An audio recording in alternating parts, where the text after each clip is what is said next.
and then we'll go on to the Urbana City Council meeting.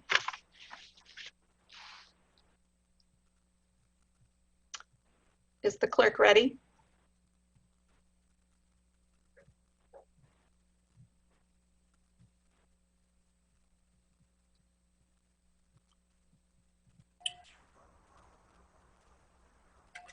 Ms. Clark, are you ready?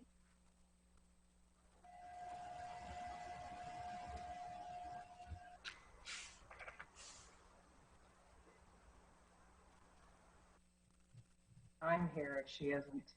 Okay, would you go ahead and call the roll, Kay? Sure. Council members Brown. Here. Holbrook. Here. Percy. Percy. Unmute, please, Sharice. Here. That's right. Jacobson.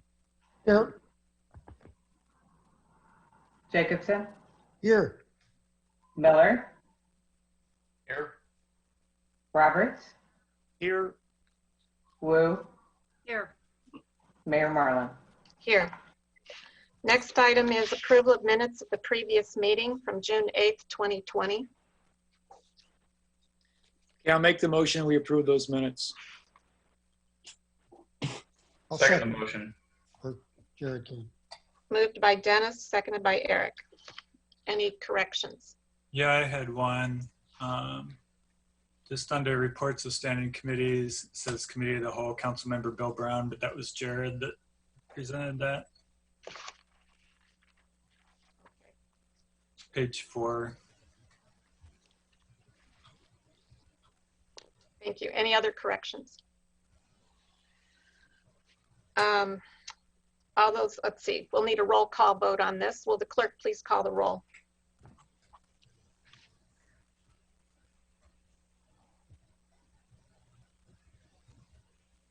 Council members Brown. Yes. Holbrook. Yes. Percy. Yes. Jacobson. Yes. Miller. Yes. Roberts. Yes. Wu. Yes. That motion passes.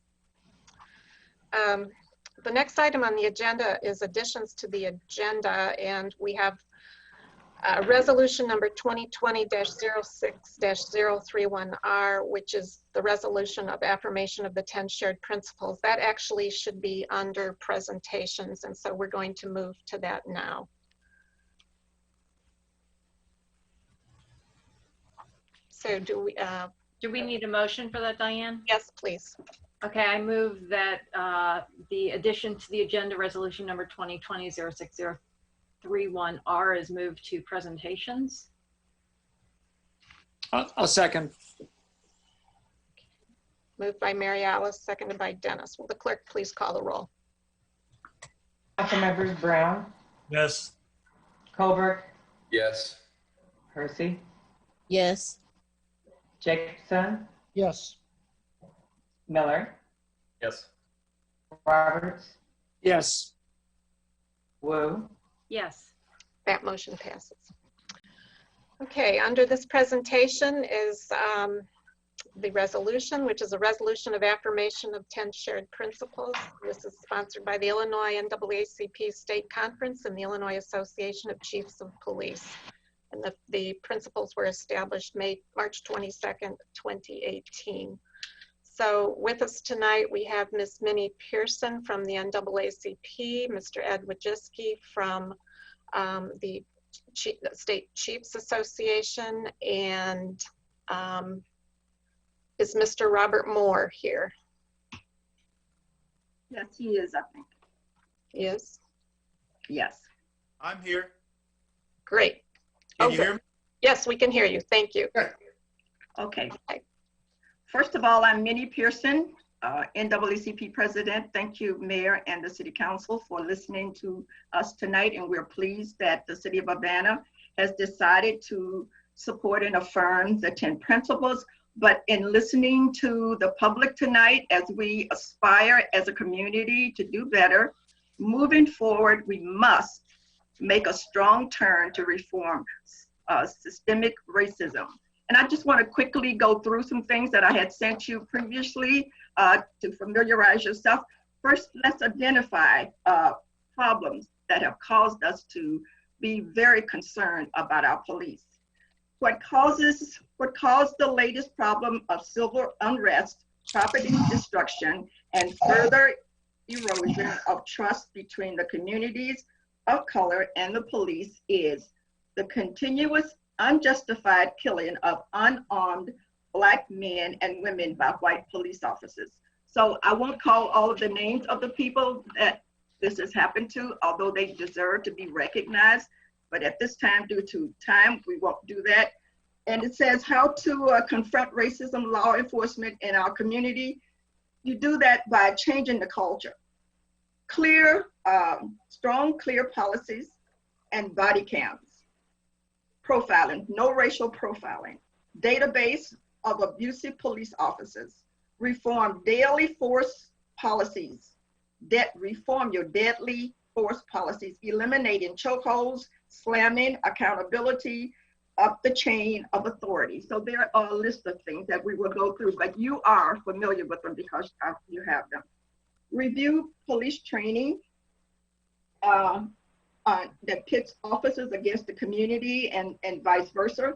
Some departments promote a warrior mentality versus a service orientation, a transparency and accountability, citizens review board oversight process, and reform in deadly force. Review your department's deadly force policies. Community makes reform recommendations for change to the city office. Police departments need to take the lead force on this in reforming daily force policies and procedures and make recommendations to the mayor, city council, and the community. Where do our police live? This has continued to be a concern in our community that our police do not live in the community in which they police. So does the rank and file patrol officers have a non-enforcement contract with the citizens they serve? That needs to be looked at. Then I want to say to you at this time that the guiding principles to educate the public what to expect from their police officers, what they value, and how they will be treated during an encounter with the police. Adopt the 10 shared principles jointly developed by the NAACP, Illinois Association of Chiefs of Police, designed to build trust between police and the communities of color, endorsed by the Illinois Municipal League, National Organization of Black Law Enforcement Executives. This is important as well. This goes along with everything that we see that our community would benefit from. Building trust between our minority youth. This is strictly really important. Between our minority youth, police forces, and other groups. American Legion and Illinois State Police Youth Academy, Police Academy, ages 15 through 17, a week-long summer camp in Springfield. State Police Academy, Boys State, Eastern Illinois University, learn about government, week-long stay at Eastern, and our Rotary Leadership Weekend. These are all programs that we can get our youth involved in to educate them, to orientate them to possibly wanting to be police one day, go into law enforcement. So overall, the NAACP Champaign County branch, along with our state NAACP, will like to just kind of summarize problem identification. You know why we're here today, because of all of this, the unrest that has been going on in our communities. Confronting racism in the criminal justice system, reform deadly force policies, adoption of the 10 principles, which we're pleased that you are doing that, change police culture. When we listen to our community tonight, that is a big one. That is a big one. And they are not going to stop until this happens. Community policing reforms, building trust between community youth and introducing them to law enforcement careers. and the Citizens Review Board. So I will turn it over now to Mr. Robert Moore. Our state. Mr. Robert Moore, are you there? Yes, ma'am, I'm here. How is everyone? Okay. I am pleased to be on with y'all tonight. I was educated from your community during the budget hearing. And of course, the budget hearings are one of the most telling things that we deal with. But we also have to look at principles. And that's what we're bringing to tonight. Each organization needs to operate by a set of principles. And I don't think we've ever had a set of principles that we have instituted in the law enforcement arena. And for just a moment, I want to read a definition of a principle. A principle is a proposition or value that is a guide for behavior or evaluation. A guide for behavior. And we know that our police need to have some guidance for their behavior. And these 10 principles are a guide which can be evaluated by all of us to see if our police department or if their behavior is meeting what the principles are designed to do.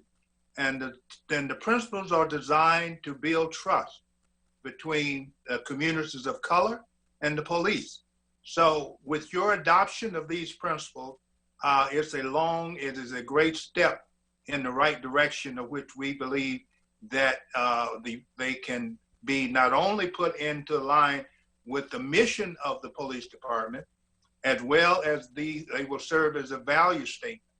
So we need to let the community know what we really value. It needs to be put on our website, what we value. So the public can really know what their police department values and that they will know how to operate themselves. So we are so pleased that you have allowed us to come aboard tonight, and we're pleased that you have going to adopt these principles. And if there's anything else that we can do to assist you, that's what our role is. And I know that my partner, Mr. Ed Wazinski is going to follow me with this presentation. Thank you, Mr. Moore. Okay, Bob, I want to tell you something about Bob Moore and myself. We have traveled this state together. It was our vision all along for the Illinois Chiefs and the Illinois NAACP to be standing side by side and talking about what we mutually want for our communities. We want the same thing. We want safe communities. We want safer communities. Now, I'm going to tell you, we've been to 21 cities. We've had more than 1,000 people at our various programs. I want to tell you probably the number one thing that bothers me about what I've heard consistently, and that is that young Black males in particular seem to be afraid of the police. That's what they have told us, and we have heard that. And so we've adopted these shared principles. And let me just tell you, I don't think that what happened in Minneapolis would have happened in Illinois, and here's why. Principle number one, the preservation of life is the number one value. Principle number 10, de-escalation. There has to be mutual de-escalation on the part of the police and on the part of citizens. And I've been with Bob's president, Teresa Haley. Probably many of you have met her. And Teresa, when she and I go around the state and talk about these things, she says, you know what? It's people in my community too that have to de-escalate. It's not just the police. And we know that the police are getting de-escalation training. And we see a lot of hope with these 10 principles. It's more than 180 police agencies around the state have now adopted them, and they're trying to implement them at the local level.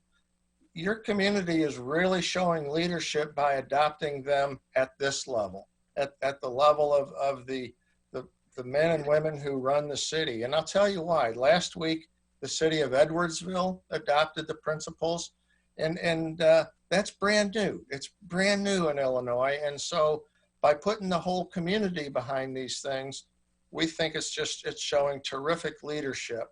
And we'll be, as Bob said, we'll be happy to talk about whatever it is you'd like to talk about. But you're going to see us when you see us in September. You're going to see us side by side, because we're used to being together and making fun of each other as we do these presentations. And it's a great joy for the Illinois Chiefs to work with the NAACP leaders, because our vision is to have safer communities. So thanks very much for having me tonight.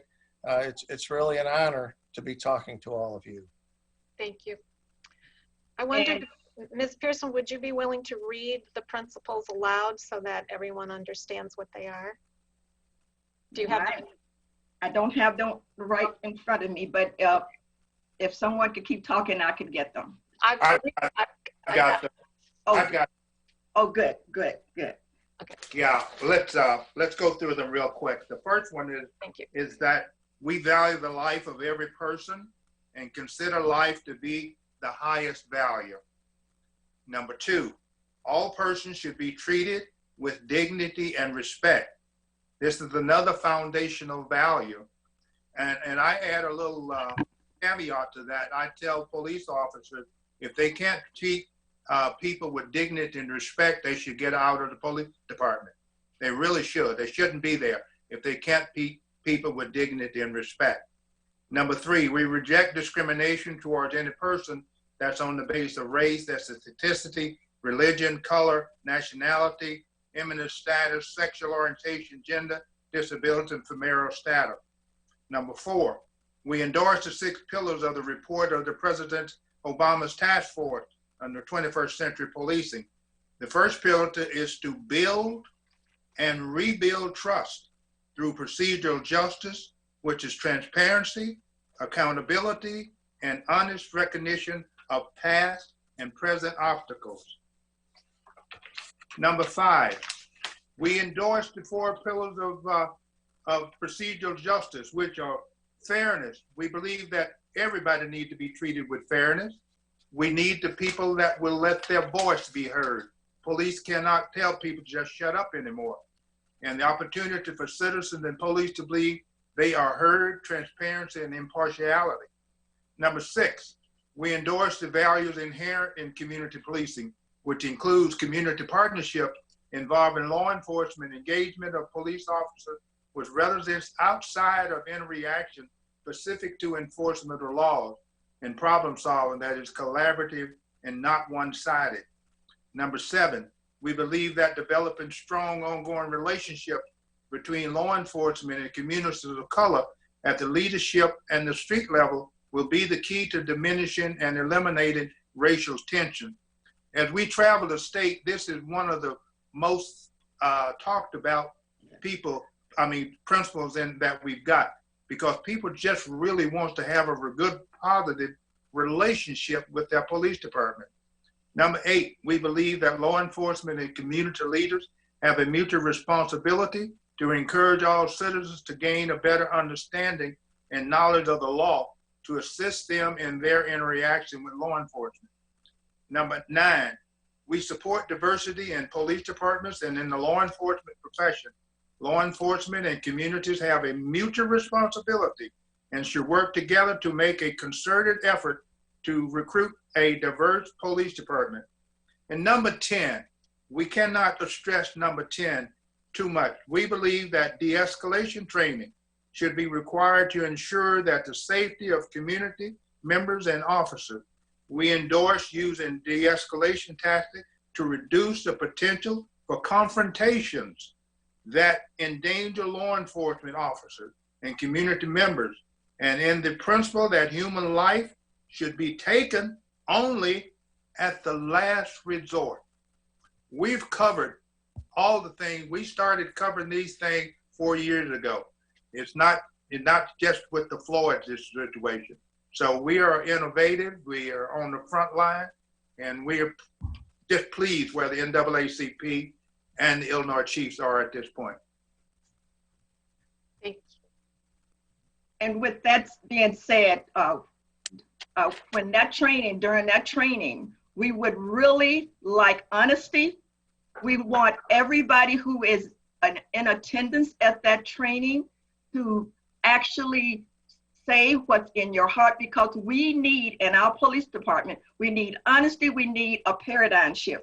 We need you to honestly understand that these principles will, if followed to the T, will make our community safer, because choking, abuse, all of those things does not make our police department or our community safe either way. So come into that with an open mind, an open heart, and change is needed, and change is what we're aiming for, to make where we are in Urbana to be a better place to live, because people will be watching us. So we want our police officers to actually say, I understand this, I see where it will benefit, I'm going to totally buy into this, and at the end of that training, you will have to sign, along with me, the NAACP Champaign County branch at this local level. You can't get around it. You're going to have to sign, and I will sign as well. Our Chief of Police, Brian Surfin, will have to sign. We all have to sign that, and saying that we buy into these 10 principles. Thank you. Thank you. Are there any questions from the council? Jared, and then Mary Alice. Thanks, Smitty, for the presentation, and thanks to Diane for bringing this forward. Mindy, this isn't really a question for you. I see we've got our chief and deputy chief on via video conference, and I got a question for them in how council adopting these principles plays into the chief and deputy chief's consideration of UPD policy generally. I read through that ordinance pretty thoroughly, and it doesn't seem like there's anything that says that it has any effect on it, just that we're adopting these principles. And I want to know what your feelings are as far as how those are going to be affecting, because I can see direct conflict with some of our practices currently with some of the principles that are on there. So appreciate comments from the chief and deputy chief on how they see this interacting with UPD. Well, first of all, Ms. Pearson and Mr. Moore and Mr. Wojcicki, thank you for showing up tonight and being part of this event.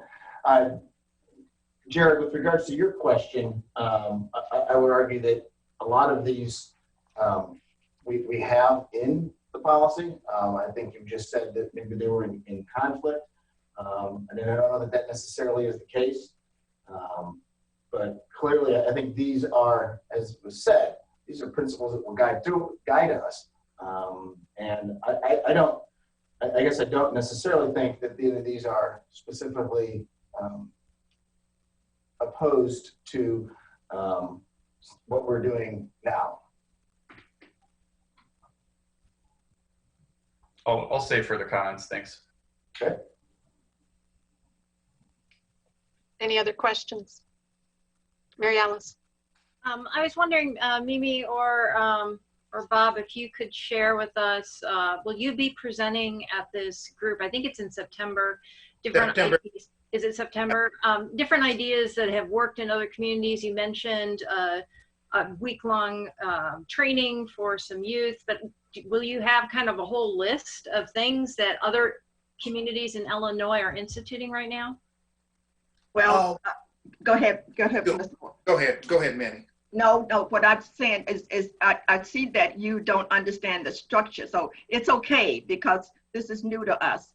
But there will be people present there from different places in the community, our law enforcement, community people. You all will be there, I'm sure. There's an invitation. We're going to keep the number down. But we are going to discuss, for instance, let me give you an example. At table number 1, you will have principal number 1. There will be representation there to talk about what that means and what that looks like in our community and how can we build on that or make it better or implement it. At table number 2, there will be a principal. Table number 3, that would be, and so at each table there will be law enforcement, and we will dialogue and talk about how that's implemented and how it could benefit. It is such a magical thing. I've been at 2 of them and it worked out so well. We had all this input and we could agree to disagree. We came to a consensus and so on. So at each table there will be a representation and we will work it out. And at the end, we will come together as a whole group. But I will open it up and start it as with our mayor. And then we will turn it over to Ed and Mr. Moore, who will actually lead us in the training. Gotcha. Is that pretty clear, Mr. Ed? Clear as mud. I would add that we expect, due to the governor's phase 4, we do have to limit this to about 50 people. And as Ms. Pearson said, there will be at each table Urbana police officers, representative of the department, plus members of the community. And we're going to aim for a representative cross-section of the community. It'll be hard because of the relatively low numbers, but I think the beauty of this, it gives people an opportunity to come together who may not have ever spoken to before. I want to get as many new people at the table as we possibly can. So this is not an attack session. No. This is not a blame you, this kind of session. This is a let's work it out that's going to benefit every citizen, youth in our community, police, everybody in the community. It's a dialogue of a fresh breath, actually. And when we come together and train, you will say, I'm so sorry we didn't get this done sooner, because it's not going to hurt you. It's going to benefit you. All right, thank you. Dennis, you had a question, and then Cherise. Oh, sorry, Cherise, you can be next. Yeah, to do an effective dialogue, to understand where we are today and the changes that we envision, it would seem like we would have to be very well informed about current policy in our police force here in Urbana so that we can evaluate what can be changed, what areas we can improve upon. And so in preparation for this workshop, will we have the opportunity to review a booklet or go to a session where we are discussing the actual policy structure that the police currently are using? How do we find out exactly what policies we'd like to see changed if we're going to be writing ultimately corrections to policies? Is that question? Let me answer that one. Our mission is coming into your community. We are bringing you a set of tools that is going to hopefully build trust in your community. We will not be specifically looking at your local policies. That is not the intent of this session. The intent of this particular session is to give you a set of tools which we are using around the state, which has been adopted by over 180 other agencies. And so we're going to leave you these tools for you to use as talking points and to develop them into policy, but whatever you want to do with them. But we are bringing you a set of tools to help build that trust in that community. These would be the values that would underlie our policies. So it's important to identify values first and go from there. Okay. Cherise, you wanted to comment or question? Can you unmute, please? kind of a question and a comment because what I also wanted to know because it's mentioned the 6 pillars of President Obama's task force on 21st task force, yes. Yeah. And so what I was wondering is, are you working in tandem? That I went online and pulled down his the implementation guide that was posted, and so do the 10 principles work in tandem with the task force, or that's one of the principles that you are adopting. That's a part of it, as well as the procedural justice. Even though they have their own tenets, you are adopting that entire process of which the 21st century group advanced. Okay. So the 10 principles work in tandem with yes, the... Yes.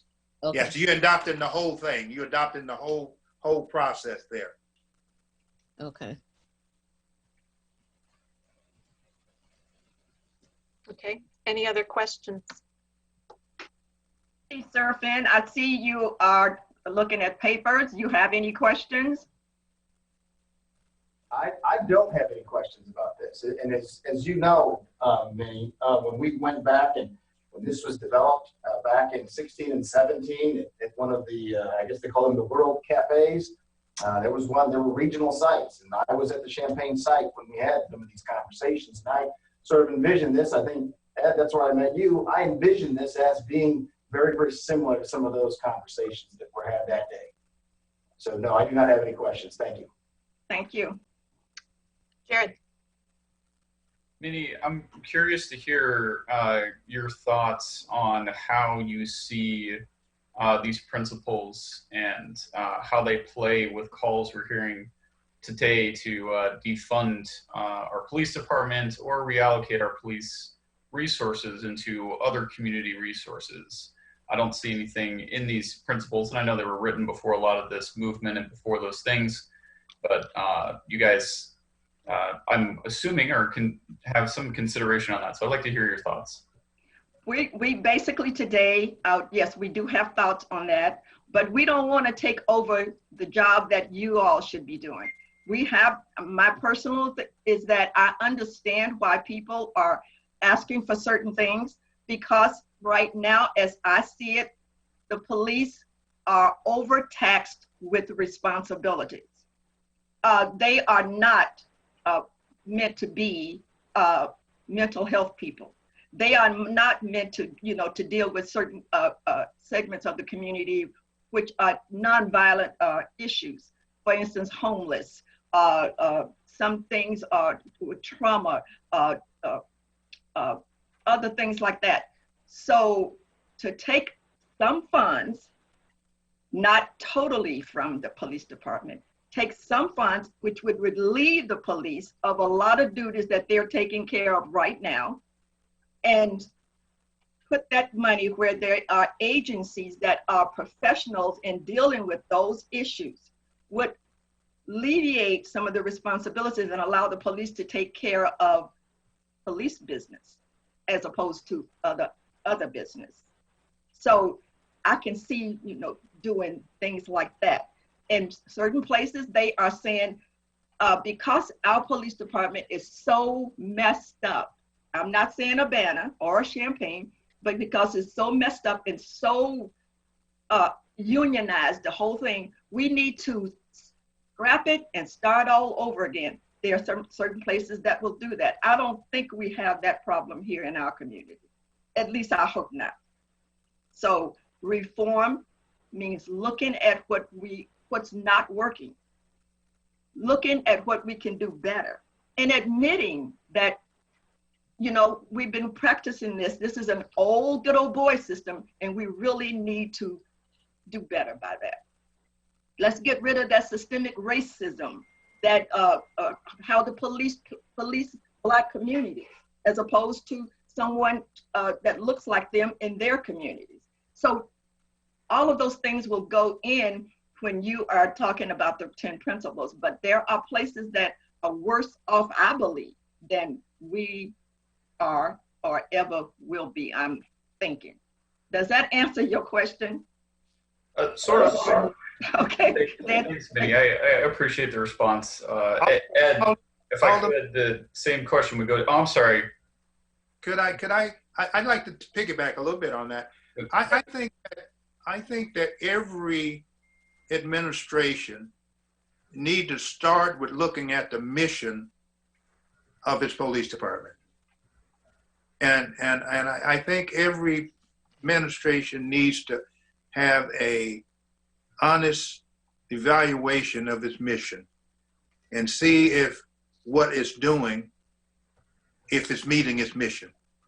Does the mission need to be changed in times of like it is today?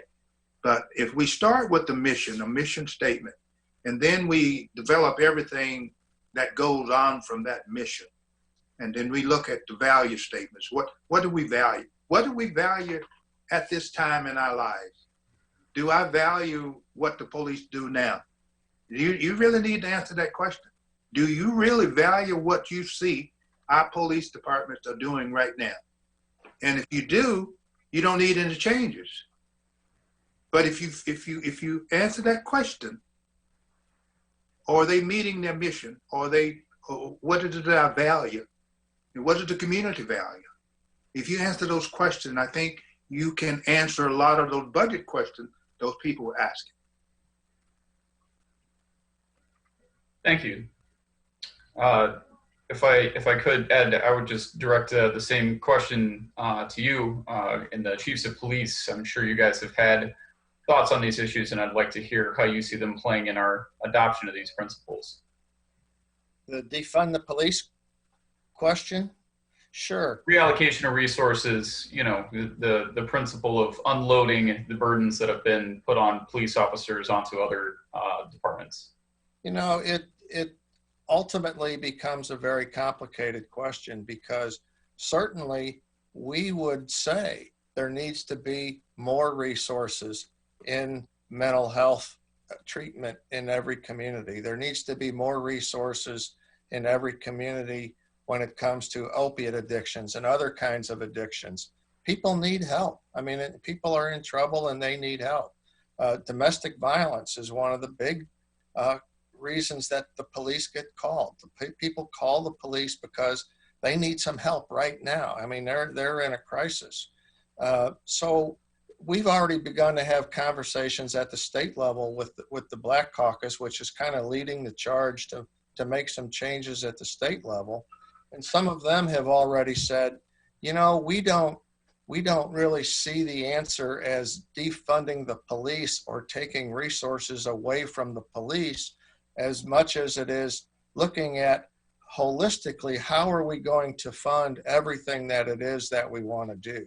Because it's too simple to say we're going to pick a dollar out of one pocket and put it in somebody else's pocket, and that's going to solve our social problems.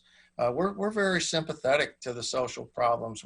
There's a program called Fight Crime, Invest in Kids. The police chiefs and many police departments have been great advocates of things like early childhood education, because they realize that just educating kids can relieve the pressures on crime. So it's ultimately a complicated question, and we think that we would like to look at holistically, how is the government allocating money to all the social services, not just take money away from one place and put it in somebody else's pocket. I think that would prove to be less desirable than you want it to be for the safety of your community. Makes sense. That's all for now. I'll save my rest for comments to council. Any further questions? Can we get the motion on the table and then we'll do comments? Sharice? I'd like to move that for the approval of resolution number 2020-06 031R, resolution of affirmation of 10 shared principles, Illinois NAACP State Conference and Illinois Association of Chiefs of Police established March 22nd, 2018. I'll second. Moved by Sharice, seconded by Bill. Council comments. Jared? Does anyone else want to make a comment before I do? I don't want to hold the floor. Well, Mary Alice can go then. I can go. I just want to say that, just to reiterate what Mimi had said, was these are not all the items that we're going to implement. This is more of a framework to have a conversation. And I don't think that this is going to slow down any of the other conversations that we're going to have. So we're going to learn about what our policy is with body camera videos. We're going to have other opportunities to look at specific things. So I don't want the community to think that we're on hold until we get to the conversation in September. I think that there are things that we can do that won't interfere, but I'm hoping that the conversation in September will be able to illuminate other areas that we haven't thought of as we go through this process. So I wanted to assure the community that we're not saying that everything is on hold until the conversation happens. Any other comments? Jared? And then Dennis. Just, of course I'm going to support this. I think it's great that we're adopting these 10 shared principles. I appreciate very much any work that anybody is doing on getting us to where it is that we want to be. But I do want to stress, as I had mentioned earlier, that I see some issues with how where we are today conflict with adopting of these principles. And I know we're all shooting to grow and do better, and I appreciate that everyone does that. And I think that this is the first step in a very long journey, a much overdue step. We should have adopted these, as you said, Minnie, long ago. And I'm sad that it hadn't come up until now. But I'm glad we're going to vote on it today. But we still have, the depth of the calls that we heard in public input tonight, and what we're hearing from people week after week after week after week, go far beyond just these 10 things, and extend far beyond to a complete reimagination of how we look at public safety in our communities. And I think that it's important that maintaining and upholding status quo, reforming status quo, can be good things, and they're all probably part of the process of how we walk down that road. But this is an era of new vision in our communities across the country. I mean, you look at what they've done in Minneapolis, and you look at what police departments are considering doing and municipalities are considering doing across the country. I just don't want council, when we vote on this, to lose sight of what we're being called to do and what the real calls for us to consider are. And I know we're going to have, and Minnie, I would encourage you while you're here to let you know to attend a special city council meeting we have this Thursday at 7 o'clock, where we're going to get into some of the issues that are listed here that you heard earlier this evening in our public comment period. And I would definitely encourage that you come to that. So, we're going to continue working on this. And I just want to encourage council members, let's not lose sight of the big picture, and let's see how the parts of these 10 shared principles can really be turned into, the fruits of something bigger and something better that we can do down the line to really answer these calls we're hearing. Thanks. Dennis. Yeah, I kind of want to also encourage people to be patient with us as we move into really new directions in the community, which have been well expressed by the community members that have spoken tonight and the many emails that we've received. the success of the transformation of projects and work that can be lifted from the police department to other agencies is going to take some time to evolve and develop partnerships with the local community agencies, to have a conversation with them to know how they can be better supported through city finances if it's redirected. So before we can actually just start making random budget changes, which people have suggested currently, we have to know how and what partnerships to direct new program funding if we're going to do it in a rational and successful manner. So if it takes a few months, up to half a year to process this workshop, which is going to help guide us with new principles, and then to come up with the policies that need to be created and the partnerships that we need to build to achieve those goals, I hope that the community will work with us and be patient as we make that evolution. Thank you. Eric? Let me suggest one very specific thing that will go in the direction that people are talking about. Stuart Levy mentioned that I had mentioned a long time ago, police preponderance of calls for mental health and addiction problems.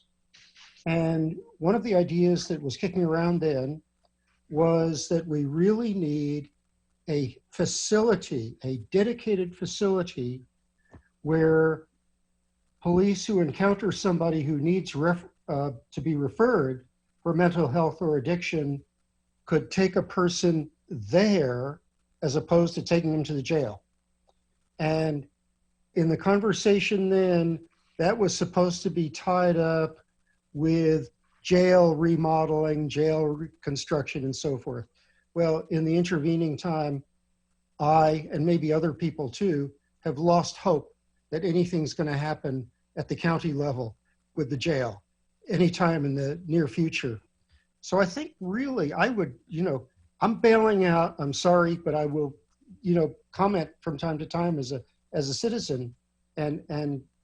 But I really think that in the coming year, we really ought to consider jointly planning with Champaign to create a facility like that, that would remove people, that would move people in the right direction who need that, as opposed to who need to be taken to the jail.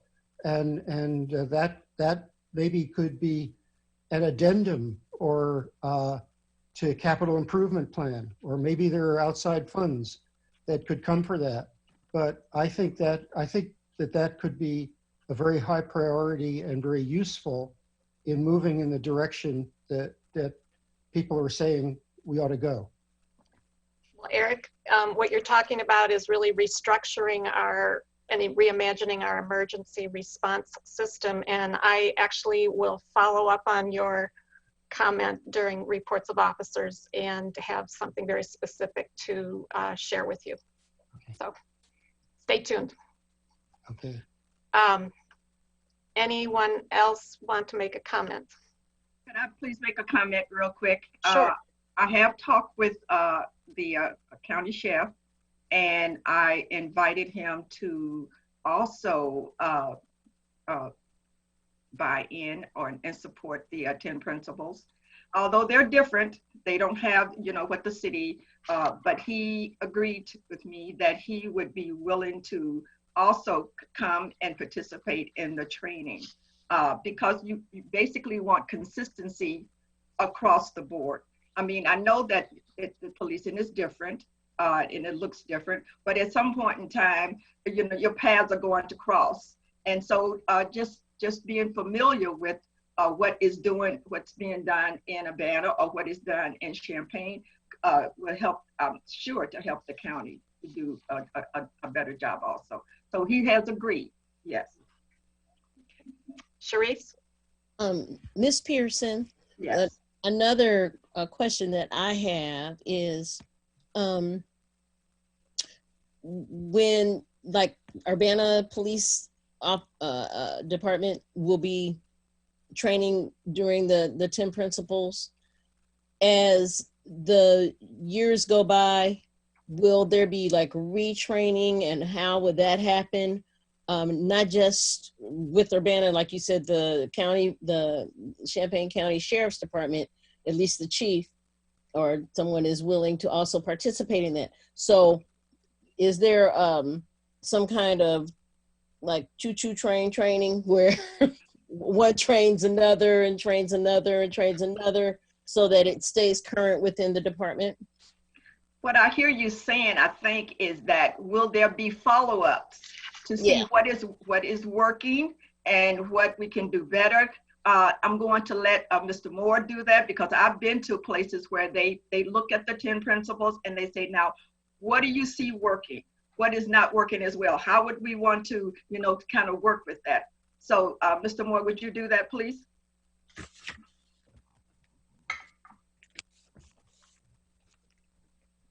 Ed? He disappeared on me. Ed, would you do it, please? That's what Bob does to me. I tell you what. Good old Bob, how are you? We compile a lot of qualitative data from all of these sessions, and then we send it back to the communities. And we mostly leave it to the communities to handle it how they want to, because that's not our role, as Bob said. But some very specific things have come up at most of the sessions, either by the community members or by the police, or very often by them talking together. And they will say, well, you know what? As a result of this is what we're going to do. And this is how we're going to follow up. And they make a commitment, and it's more about relationship building than it is policy. I'll say that. But to your question, is there follow-up and is there training? I would say that in every case that I know of, yes, because when police departments sign these principles, all of them put a poster up in their lobby and perhaps in other places, and then it's up to the police departments to use ways that they have. It's not a one and done thing like memorizing for a test. And then you pass the test. It becomes a lifestyle, and as your chief already said, they probably believe that they're doing a lot of these things, and probably they are. And so what this does, though, as Bob said, it gives some tools and it gives some language, some common language that you can all work together on in order to make things better. Does that answer your question? You're muted. Yes. And Bob is back. Yeah, it answers. Thank you. It does answer. Okay, Bob, are you there? I am. My phone went dead. Yeah, we are. I don't think that we have, we are continually in an evolving stage, and we evaluate all the time what we can do to enhance or to expand this whole process. And Ed and I and a couple of other the chiefs and Teresa, we all meet at the state level to evaluate everything that's going on, and then we try to look at what we can do to make it better. And so it's just remember that it's evolving, and if you want us to come back a second time, we'd have no objection to that. And so because we will probably reach a different audience if we did come back. So those are some things that are out there that we always are open to. You're going to do your press release. You're going to have the 10 principles. They're going to be on whatever size poster board you need them on, they are going to be signed and placed somewhere visible where your police and the sheriff would, the chief will do that, where they can see those at all times and refer to them. And I'm sure he's going to be meeting regularly with them, and they're going to talk about what's working. And a lot of times you can work out your own issues, but if, like Bob said, if you need them, they will be phone ready for you during this pandemic, or they'll be close by to answer questions. And I'm on the phone constantly with them, so you'll get the help that you need if you need it. But then we'll leave you the space to work out your the way you feel like it should go. Great, thank you. Mayor? Yes. Mayor Matt. Hey, Sharice, real fast to answer, to kind of cut, I guess, piggyback onto what you asked. One of our earliest phases of training is in the field training program. And we have a manual. And as you asked your question, he and I looked at each other and said, we got to get it in the manual, get the front of the manual. So this is part of the discussion. This is part of the tenets. This is part of what we want you thinking about as you go through. So there, clearly, currently we hire about 4.6 officers a year. So in 1 year, there's 4.6 out, 4.6 new. We got to try to keep that fresh. And that's the initial field training is our best way of trying to sort of implement some of those trainings and strategies. Hey, Bryant. Yeah. I know that our police officers are trained at the Police Institute at U of I. Is this something that could become part of the training at the Police Institute in also? I don't know. Ed might be able to say other academies. I think there's 7 academies throughout the state of Illinois. An academy has actually adopted that. I will tell you that I have been to many a graduation ceremony. And in that graduation ceremony, number 2 is really big about treating people with dignity and respect. So I know that they probably have these sort of woven throughout their program to some degree. I don't know, though, technically if any academy within Illinois has adopted that, and maybe Mr. Moore or Mr. Wojcicki could answer that. Well, I think that's one of the things that's on our agenda, to have conversations with the academies, because we feel that these principles, as you can see, the Municipal League has adopted them, and that's going to give us some more leverage to expand out even farther. But I think that we don't have a choice except at least to have the conversation with the academies and see where we can go to get them all. Also, I'd like to share one of the chiefs up north. He has adopted the principles, but he has also had each officer, each one of the employees in the department sign off that they have acknowledged these principles. And we were so impressed with him that how he has implemented. And so we're not telling people how to implement in their communities, but we think that there are just so many best practices that other chiefs are doing that all you have to do is look and see what they're doing and at least transport or at least try it in your community. Okay, thank you. I think given our packed agenda, are people ready to vote on this resolution? Okay. Will the clerk please? Thank you very much, Ms. Pearson, Mr. Moore, and Ms. Wojcicki. Mr. Can you tell me how you say your name? Wojcicki. Wojcicki. We look forward to working with you in planning the workshop, and we'll see you in September. Thank you. Thank you. Thank you for being here. All right. Will the clerk please call the roll? Council members Brown, Yes. Holbrook, Emphatically, yes. Percy, Definitely, yes. Jacobson, You unmute, please, Eric. Absolutely, yes. Miller, Reservedly, yes. Roberts, Yes, I support this very much. Wu, Yes, I support it as well. That motion passes. We have a short presentation by the library, and then we'll go back to public input for the council meeting. Is Celeste Schote on?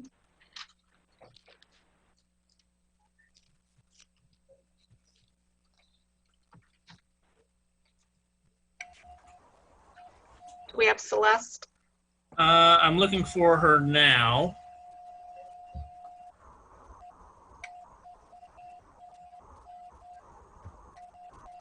Doesn't look like she's here. Yeah, I don't see her either. Okay, all right. We'll see if she comes in later. All right, we'll return to public input for the city council meeting.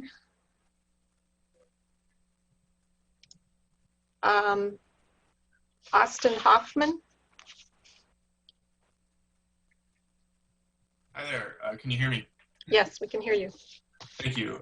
So I just want to say regarding the NAACP 10.10 shared principles, I'm glad the conversation's happening. I'm disappointed it took us so long to even consider these principles. I wanted to add my concerns about them. One would be that diversifying police along race and gender lines has not been shown to have a meaningful impact on whether the police brutalize or kill people. Look at the folks that killed George Floyd. One was a person of color and one was an Asian American. Amber Geiger was a woman on the Dallas PD that didn't stop her from walking into Botham Jean's apartment and killing him in cold blood. On body cameras, I know that sometimes they can help, but body cameras and more training mean more money going towards police budgets to go through these anti-bias and diversity trainings which don't do anything, and more money to buy gadgets for surveillance, and that's not what our community wants. David McAtee was a black man killed in Kentucky on June 1st, and police didn't have their body cameras on as they were instructed to do so. Banning chokeholds is good. However, in places like New York, they've been banned long before the NYPD executed Eric Garner using that exact technique. These things mean more money for cops, and that is not what we want. Also, I have to comment on what was said by Mr. Ed Wojcicki. The comment that you don't think what happened in Minneapolis would happen in Illinois is absolutely disgusting. It is abhorring.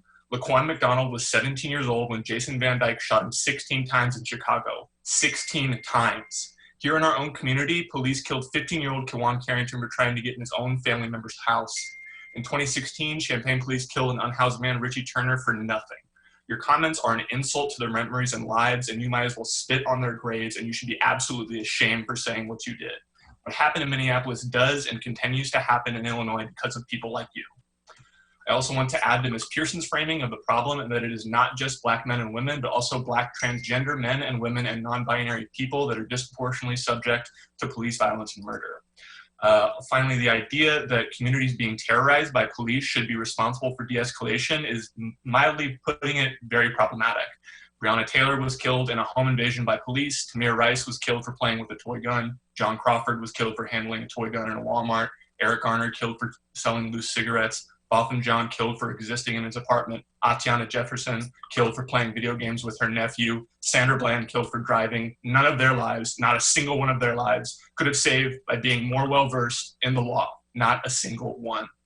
Finally, I want to note for the record that the chief of police and deputy chief are not wearing masks, nor do they appear to be practicing appropriate social distancing, so it seems like they care about public health about as much as they do black people in Urbana. Thank you.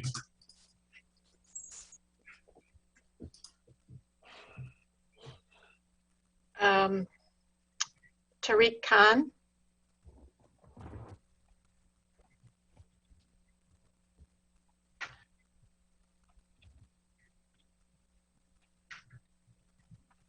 Hello, can you hear me? Yes. Hi, so my name's Tariq Khan. I'm a PhD candidate in history here. I'm a veteran of the United States Air Force.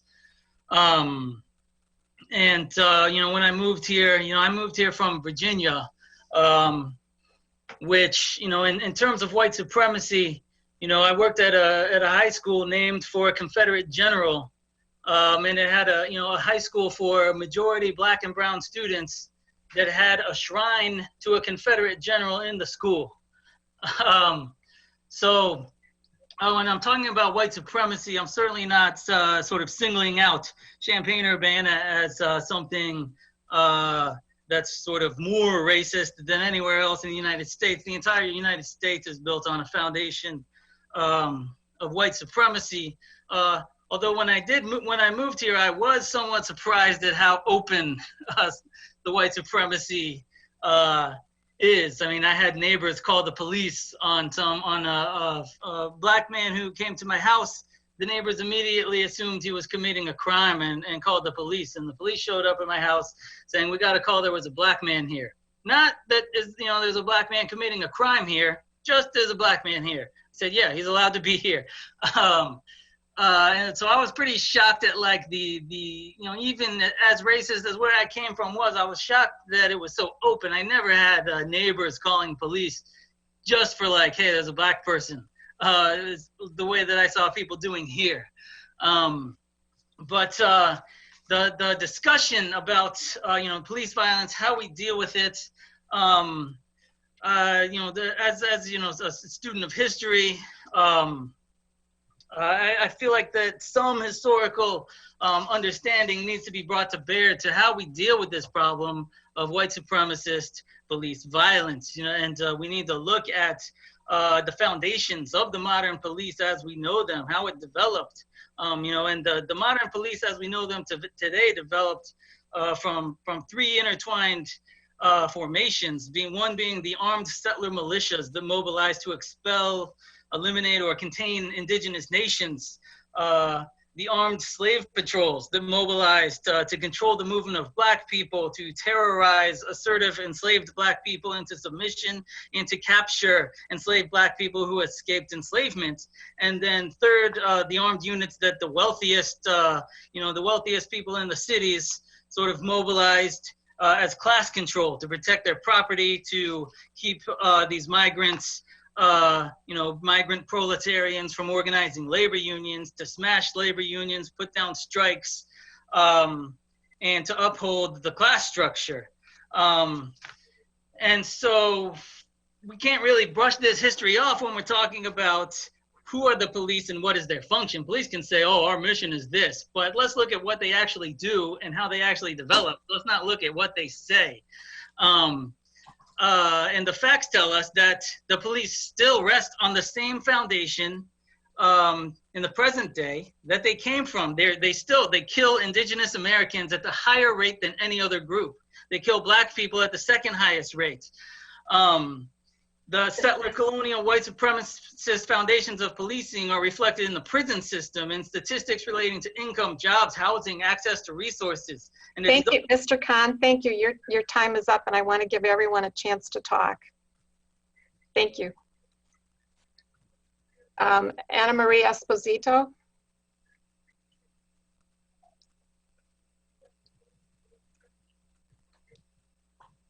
Can you hear me? Yes. Okay, hello, I'm Anne Marie Esposito, and I'm a resident of Urbana. I would like to refer back to the 10 shared principles laid out by the NAACP. Seraphin stated the police department had already adopted many of these in some form or another. This is extremely contradictory with the treatment and arrest of Aaliyah Lewis. She was not treated with respect, and there was no de-escalation of force. On this alone, her charges should be dropped. It is clear these principles are not working here and in many other places in the United States. I would also like to thank Jared Miller for his comments. Thank you for your time. Thank you.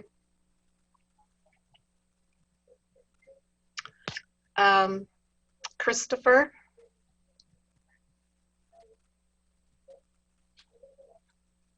Hello, my name is Christopher Hansen. I'm an Urbana resident. I've been so for the last 18 years. I wanted to talk about a few items on your agenda. I noticed you're doing some more Civilian Police Review Board reappointments. And I'm wondering if the mayor or the council have sought any statements from these members. I mean, as we've figured out, the CPRB has been in a huge mode of failure for many years. And I'm wondering, do these reappointments, have they issued any statements to declare that they're going to be following their ordinance from now on? I noticed Megan McGinty is being reappointed. I've seen her at maybe one meeting, and she's never once responded to any email I've sent her over the past year. So maybe we need to consider how we field these people. Mayor Marlin just recently appointed Assistant City Attorney Kurt Borman to be the city's FOIA officer. And I'm wondering what new instructions the mayor may have given to Mr. Borman for handling public records. The city of Urbana has just started assessing huge fees upon residents who request records about the Urbana Police Department. And I recently asked for some body camera video for a fairly simple incident that I was a part of that happened over 2 months ago. And Kay Meharry issued a response for the city charging me $778 for that FOIA request. The city had never done this before. And I've submitted FOIA requests to the city of Champaign County, U of I Police Department, and I've never seen anything like this. Up until last month, Urbana was not charging any fees for public records. And the letter I received from Kay Meharry indicates that the city can actually charge these fees without my consent, and they can place a debt upon me. And what this does is it puts residents in a position where a simple email sent to the city asking for documents can essentially result in a hefty fine. And I believe this is being done purely to have the effect of making people afraid for asking for public records about the police department. And I see you have a discussion item tonight specifically on body camera video, and I sure would like to hear some explanation for why the city has adopted these new tactics to essentially fine citizens for taking interest in their government. And I see Kay Meharry is on the call tonight, so maybe she can explain this directly.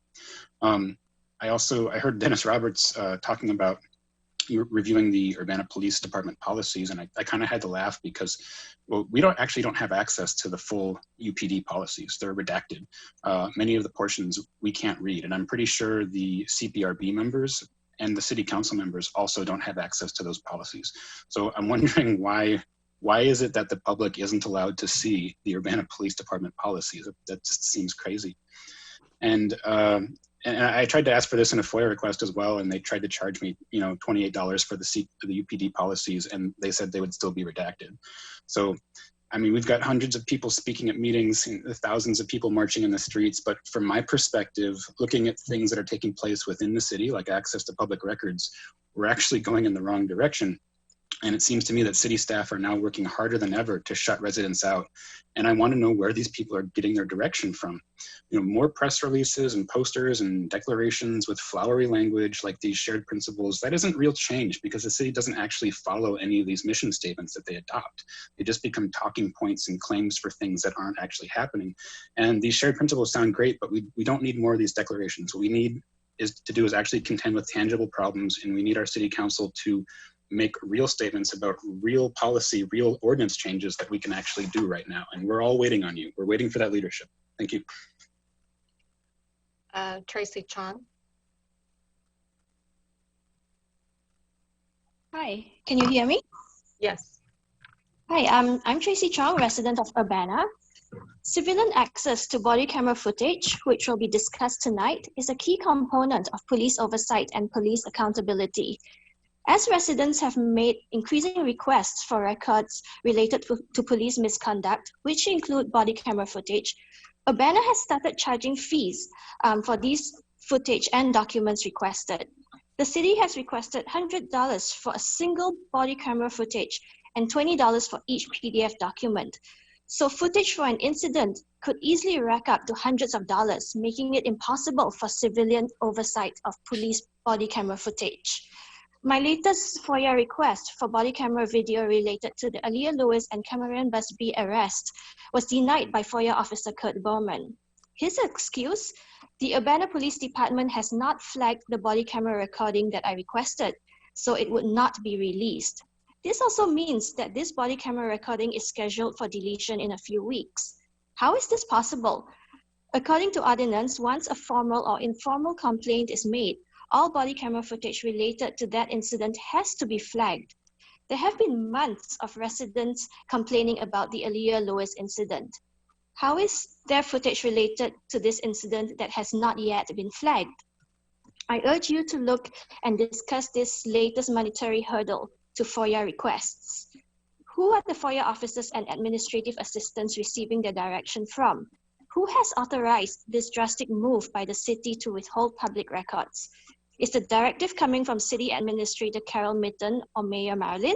Is it coming from FOIA Officer Kurt Borman himself or City Attorney James Simon? I hope City Council members stop this hurdle to transparency.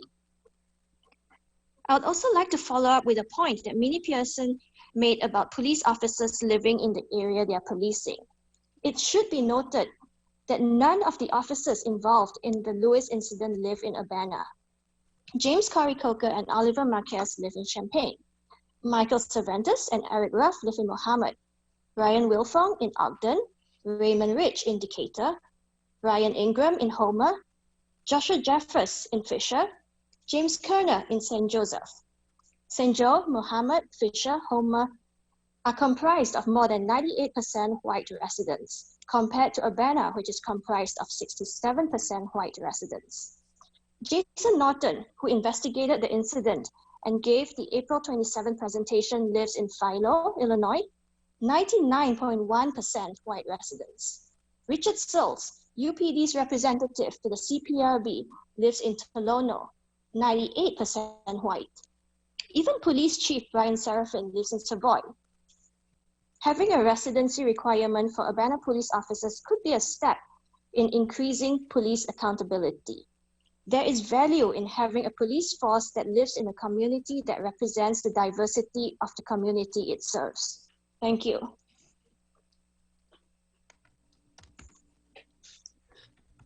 Sarah Nixon.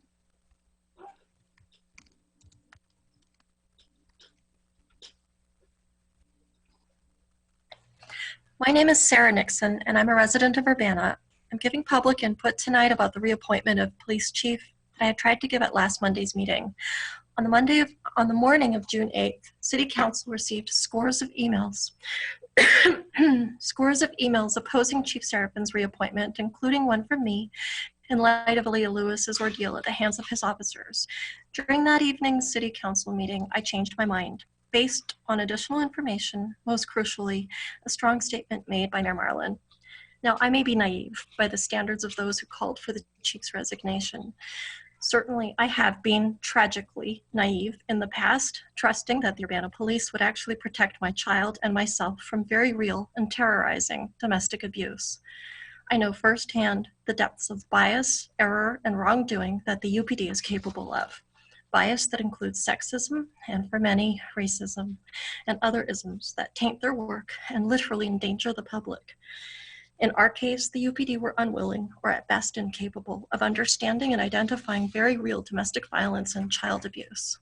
Women and children who speak up against abuse are routinely dismissed and vilified as liars, neurotic, aggressive, and deranged by their abusers and by the Urbana police. Aaliyah Lewis knows this, and I know, because it happened to me too. I was not assaulted by the officers. They respected my white privilege, but they had contempt for the truth in our case, as they do for Aaliyah. They fabricated an anti-victim narrative in our case too. Now, I have no idea if Chief Seraphin was involved in the horrific mishandling of our case. Although I have my police file, I'm too traumatized to look for long through the paperwork and subject myself to re-gaslighting, re-traumatizing.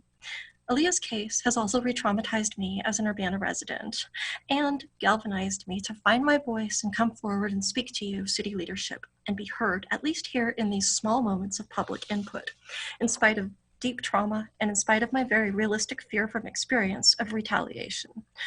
Also, local advocates state that UPD has shown continued uninterest in engaging with experts to learn about the complex realities of domestic violence. And yet I revised my objection to reappointing Chief Seraphin because, Mayor Marlin, you explicitly acknowledged that it's clear that we have to reform many of our policing policies and practices, all the way from recruiting, hiring, training, evaluating, and establishing a system of accountability. And quote, we are all were absolutely appalled as we watched the murder of George Floyd in Minneapolis, watched the Aaliyah Lewis arrest in Urbana. Mayor Marlin said, we're going to be open, honest, and we need a police chief who has these qualities, and those who know Chief Seraphin and have worked with him know that he's willing to work with us to make the changes we need. So City Council, these systemic changes begin with Aaliyah Lewis, and they must include a deep and unflinching review and transformation of toxic departmental attitudes that re-victimize female targets of violence. We know that Ms. Lewis did not commit battery of a police officer. We know that she resisted attack, not arrest. No one even told her she was under arrest. She struggled, went into survival mode, and fought back in self-defense. So in closing, as we stand here on the eve of her court hearing, we call again for city leadership and the chief to push for all charges to be dropped, just as you would if this was your daughter, and to issue an apology to Ms. Lewis and compensation for her injuries. Consider it a wise and valuable investment in the future for police-community relations that you say you want for Urbana. I'm taking a leap of faith because I hope and I choose to believe that Chief Seraphin really is capable of radically transforming policing in this community and is willing to take on this historic challenge. Thank you. Ben Jocelyn.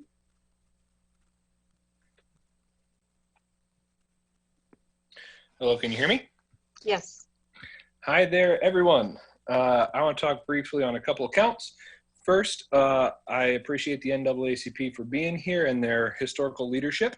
I do want to point out that the recent movements have not been led by the NAACP, neither locally nor nationally, and that their requests, while historical and relevant, do not meet the demands that we've been putting forward as a community. And I think it would be foolish for you to believe that waiting till September for the workshops they put forward are in any way going to satisfy the demands that we've been putting forward earlier today.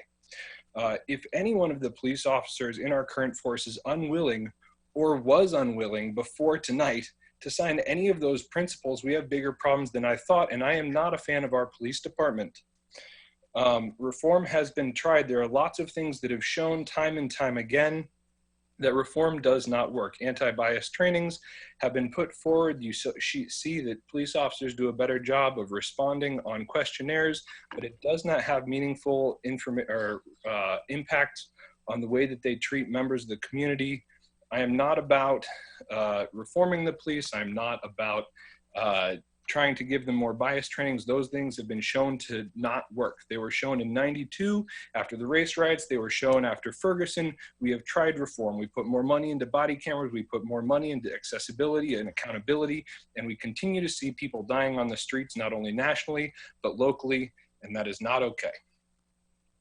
I also want to go on to say that we still need to drop the charges against Aaliyah Lewis. The fact that you all say that you can't do anything is not true. You could put out a statement that says, we want the charges against Aaliyah Lewis to be dropped. They are charged on behalf of the Urbana police officers. Those charges you can request to be dropped, and that would be impactful in the eyes of Julia Reitz. So that is something that you can absolutely do, and I am thoroughly urging you to do that because it makes a difference in the quality of her life from here until eternity, and that matters. Her life matters. Black lives matter, and you have the capacity to do something about it, and you have not done so over months and months of the citizens of this town coming to you and saying time and time again, please do something, and you have not.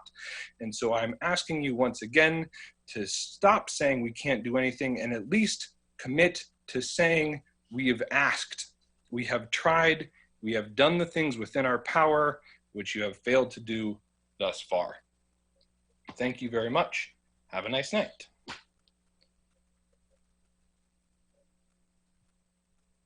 I see Julia Rush.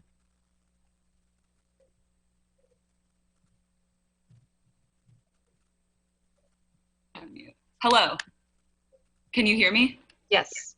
All right, I'm an educator in Urbana, and I cannot begin to express the amount of times my students, 9 and 10-year-olds, specifically Black students, have expressed their fear of the police. You've heard the people you work for tell you repeatedly to defund the police, and then we just had to listen to the executive director of Illinois Police talking about hanging up posters as if that would do anything. There are posters in my classroom stating our classroom principles, but I'm not stupid enough to think that's enough. My 4th graders know that when there is an issue, our classroom community needs to come together and restructure and come up with solutions, not just keep doing what caused and perpetuated the issue. The issue is the institution of policing, an institution with extremely racist beginnings and an institution with racist and brutal implementation in our community. Additionally, many council members who have spoken today keep using the term reimagining. We're not just asking you to reimagine a new system, we are telling you to defund and deconstruct our current policing system, to give the community the power to reconstruct in a way that actually serves us. Drop the charges against Aaliyah Lewis, defund the police. Thank you.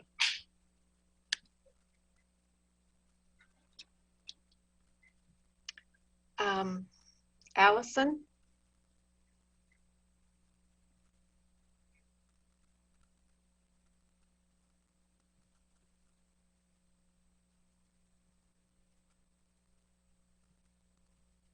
Can you hear me now? Yes. Great. Okay, so I spoke during the budget hearing. I'm speaking again because the last hour and a half have made it clear that this city council is going to attempt to essentially push public opinion about the police under the rug or under a poster, essentially. I'd like to point out that anyone can sign a paper saying they agree to a vague outline of principles without actually doing anything. We do it all the time when we sign the terms and conditions on our, Apple accounts or any other piece of technology. Anyone can ignore a poster hanging in a lobby or in a classroom or in a police station.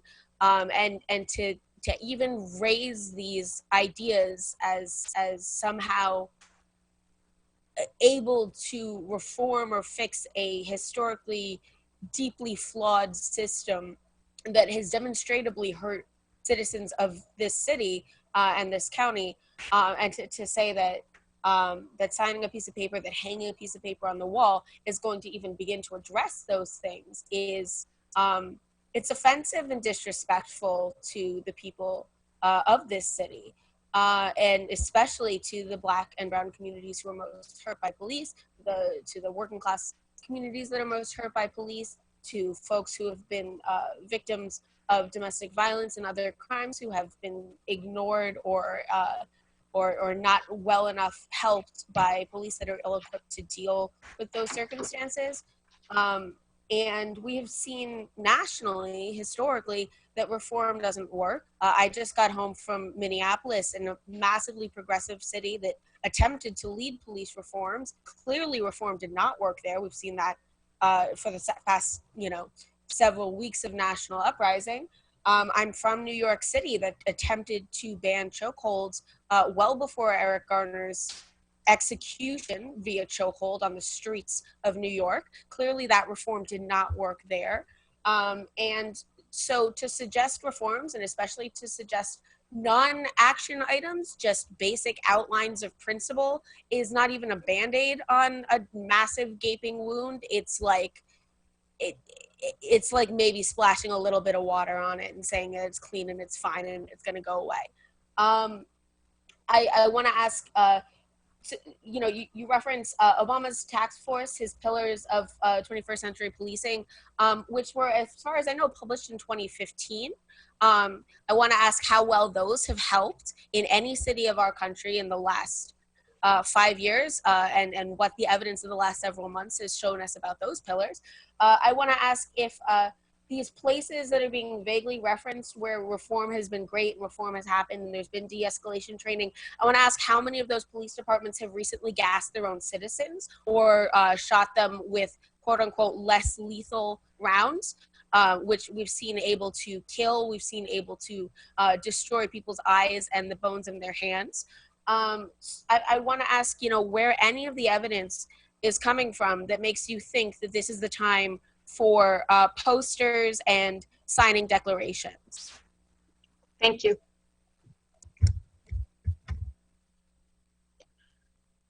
We have time for about 5 more comments, and then we need to move on. Has anyone not spoken tonight? Alina Sotos?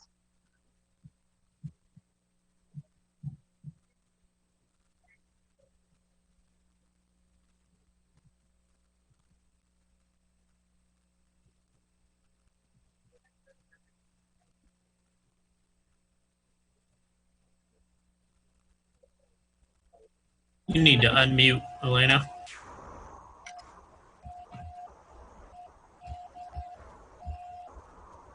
Elena, go ahead. Hi. My name is Elena Sotos. I am a undergraduate student at the University of Illinois, and I grew up in Chicago. I wanted to reiterate previous statements about my own lack of support for Urbana police reform, and instead for the city of Urbana to defund and divest its policing system. Just like many others who have spoken today, I see the performative nature of the 10 principles and the hollowness of its attempt at addressing the issues of systemic racism in this country.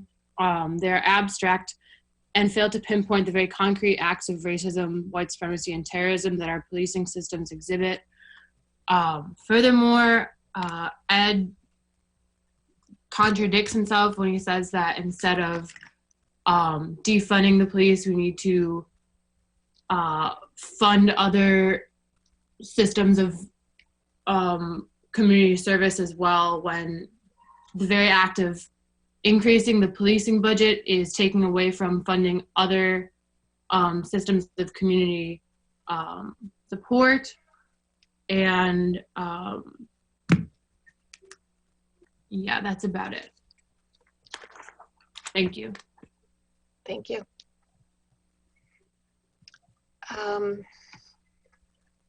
Emily Close.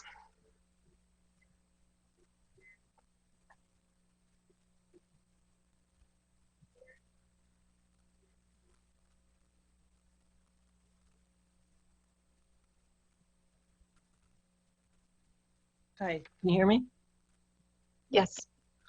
Good evening, council members and Mayor Marlin. My name is Emily Close. I live in Champaign. I have attended the 3 most recent meetings of the Urbana Civilian Police Review Board, 1 in October 2019 and 2 in January of this year. The Civilian Police Review Board is supposedly staffed and supported by the City of Urbana Human Relations Office. Yet, at none of these 3 meetings did I see Vasilia Clark, who is the Human Relations Officer for Urbana.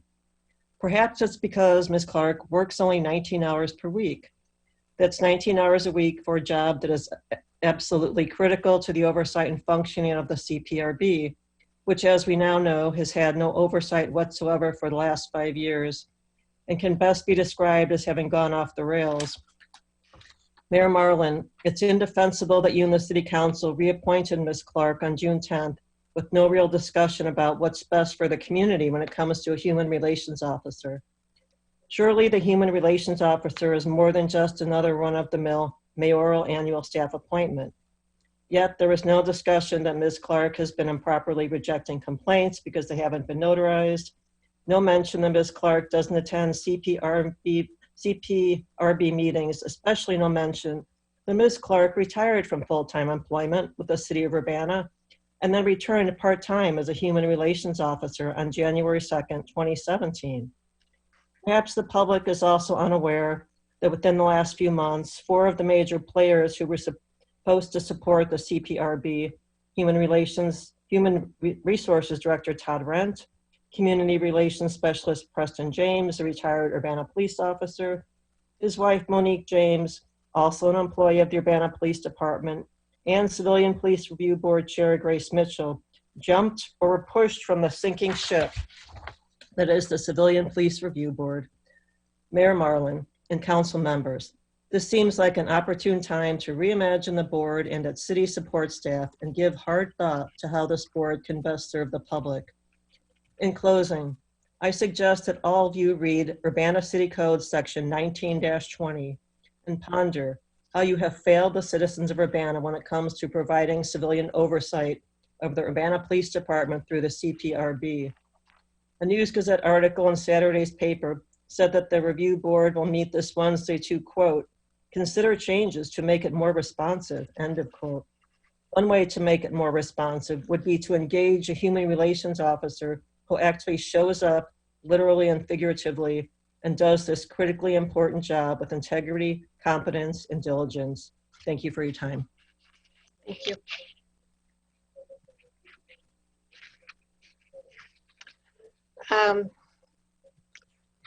Bo Barber.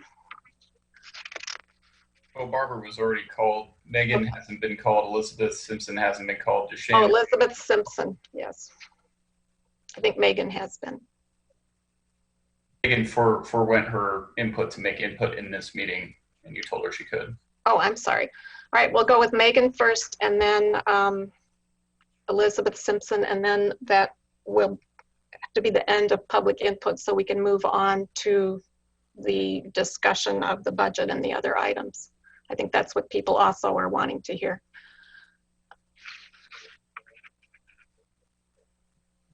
Can you unmute Elizabeth? I think you unmuted me. It's Megan. Oh, sorry, Megan. Well, for one, it's really disappointing that you're not going to allot the 2 hours for public input. I think that's what people actually want because we already know you're going to approve the budget because you have the July 1st deadline. But anyway, I'll start off. My name is Megan McDonald. I'm from Ward 5. I want to mention first that we didn't put you in those seats. You ran unopposed. If you continue ignoring us, we will vote you out. Maybe that's what you want. Second off, I want to thank Miller, Roberts, and Brown by saying yes to Smile Politely's question of do you believe that funding for law enforcement agencies should be reduced and diverted to other resources? You've saved us some time in emails. Saying yes to this question, I believe, is the bare minimum you could do. Mayor Marlin, your response was not one of a leader, but one of a cop sympathizer. You should have just said no, because we all have witnessed over your political career here as mayor how far you will go to make sure the police are heard and funded, but your constituents are silenced, like right now. Your answer is a textbook technique of answering the press. Answer the question you wish they had asked you. You listed every reason, much like District Attorney Reitz did in a Facebook response, about why the police need these millions of dollars that they do. Administration, parole officers, their salaries, investigation, expungement of cannabis records, animal control, just to name a few of the reasons you gave to attempt to justify this egregious overspending. You spent a few sentences semi-acknowledging the injustice Black people have faced nationally, but nothing about the injustices and mistakes happening here. Then on Juneteenth, you shared an article where you pulled a quote that essentially read that all of these following things are violent.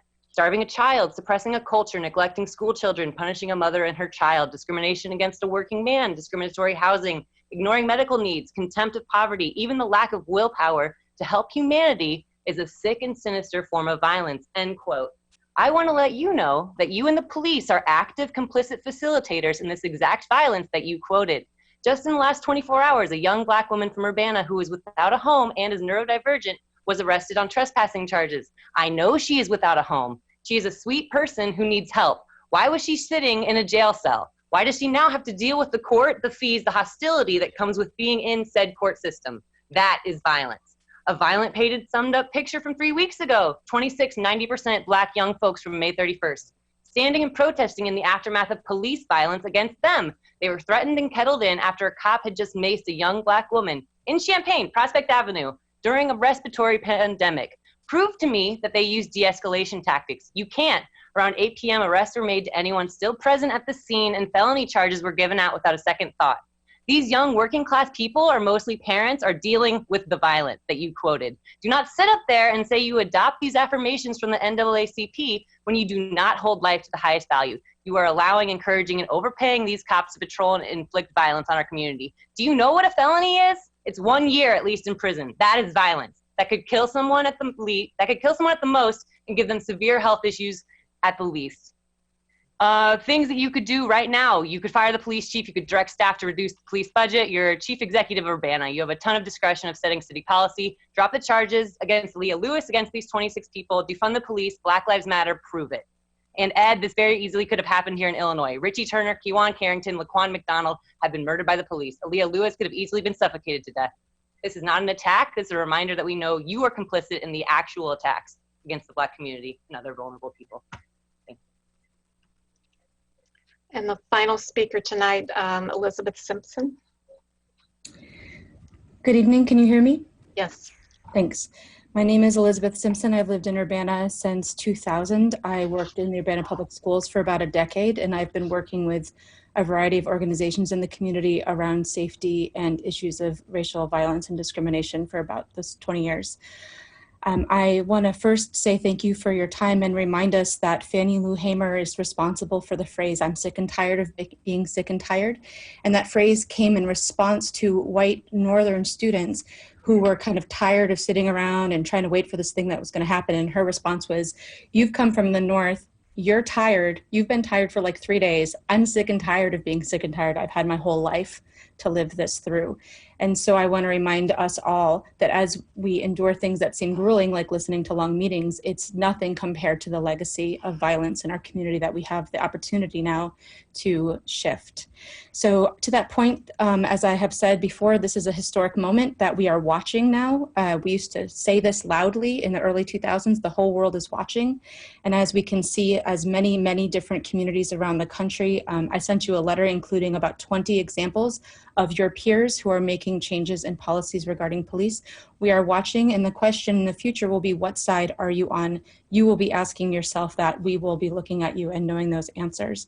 As other people have said, I am one of the people, I'm really tired of writing you letters asking you to demand the charges against Delia Lewis be dropped. That is something that you can make that request, as other people have said, as individuals or as a council. Ms. Lewis's pretrial date is tomorrow at 8:30 a.m. I invite you to come out to the courthouse and show your support, but more than that, I invite you as a council to make a statement asking the state's attorney to drop the charges. And then with regard to the police budget, just a reminder, as other people have said, that the police budget is $3 million more than the public's work budget, and it's 150 times greater than the total budget for social services. So just again, 150 times larger than the total budget for social services. That's the police budget. And I think Jared Miller phrased it quite accurately earlier in saying we need to unburden the police of the many roles heaped upon them, which they cannot address, that they have not been trained for. I really appreciated that phrasing. We have to stop looking for police to address the things they cannot do.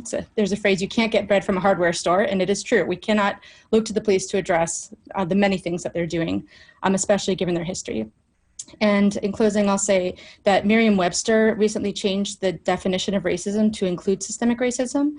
And you, as I am, but in a different role, you are part of the system of systemic racism. And if you are not actively acting to change it from the inside, especially given your position of power in which you can enact change, then you are perpetuating it. Right now, recent polls suggest 54% of Americans support protests against police violence. So there's a majority voice across the country. This is the time to push hard for change that's going to affect us. As I said, please review the many, many different city councils who are making these changes. And we will get to this place. We will move past a police state, a police community, with or without you. But I look forward to being able to say that you have led us in joining the right side of history. Thank you. Thank you. Okay, we'll move on to unfinished business, and there is none. Reports of the standing committees, and this would be the committee of the whole. Mary Alice. All right. Resolution number 2020-06029, a resolution approving the capital improvement plan for 2020 has been moved out of committee with a recommendation for approval. Is there a second? Second. Moved by Mary Alice, seconded by Sharice. Any discussion? Will the clerk please call the roll? Council members Brown, Yes. Colebrook, Yes. Percy, Yes. Jacobson, Yes. Miller, Yes. Roberts, Yes. Wu. Yes. That motion passes. Next up is resolution number 2020-06-030R. On behalf of the committee, I move that resolution, a resolution approving a collective bargaining agreement with International Association of Firefighters Local 1147 with for approval. I'll second that.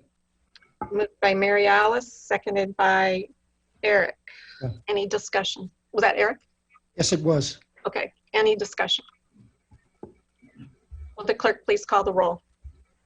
Council member Brown, Yes. Colebrook, Yes. Percy, Yes. Jacobson, Yes. Miller, Yes. Roberts, Yes. Wu. Yes. That motion passes.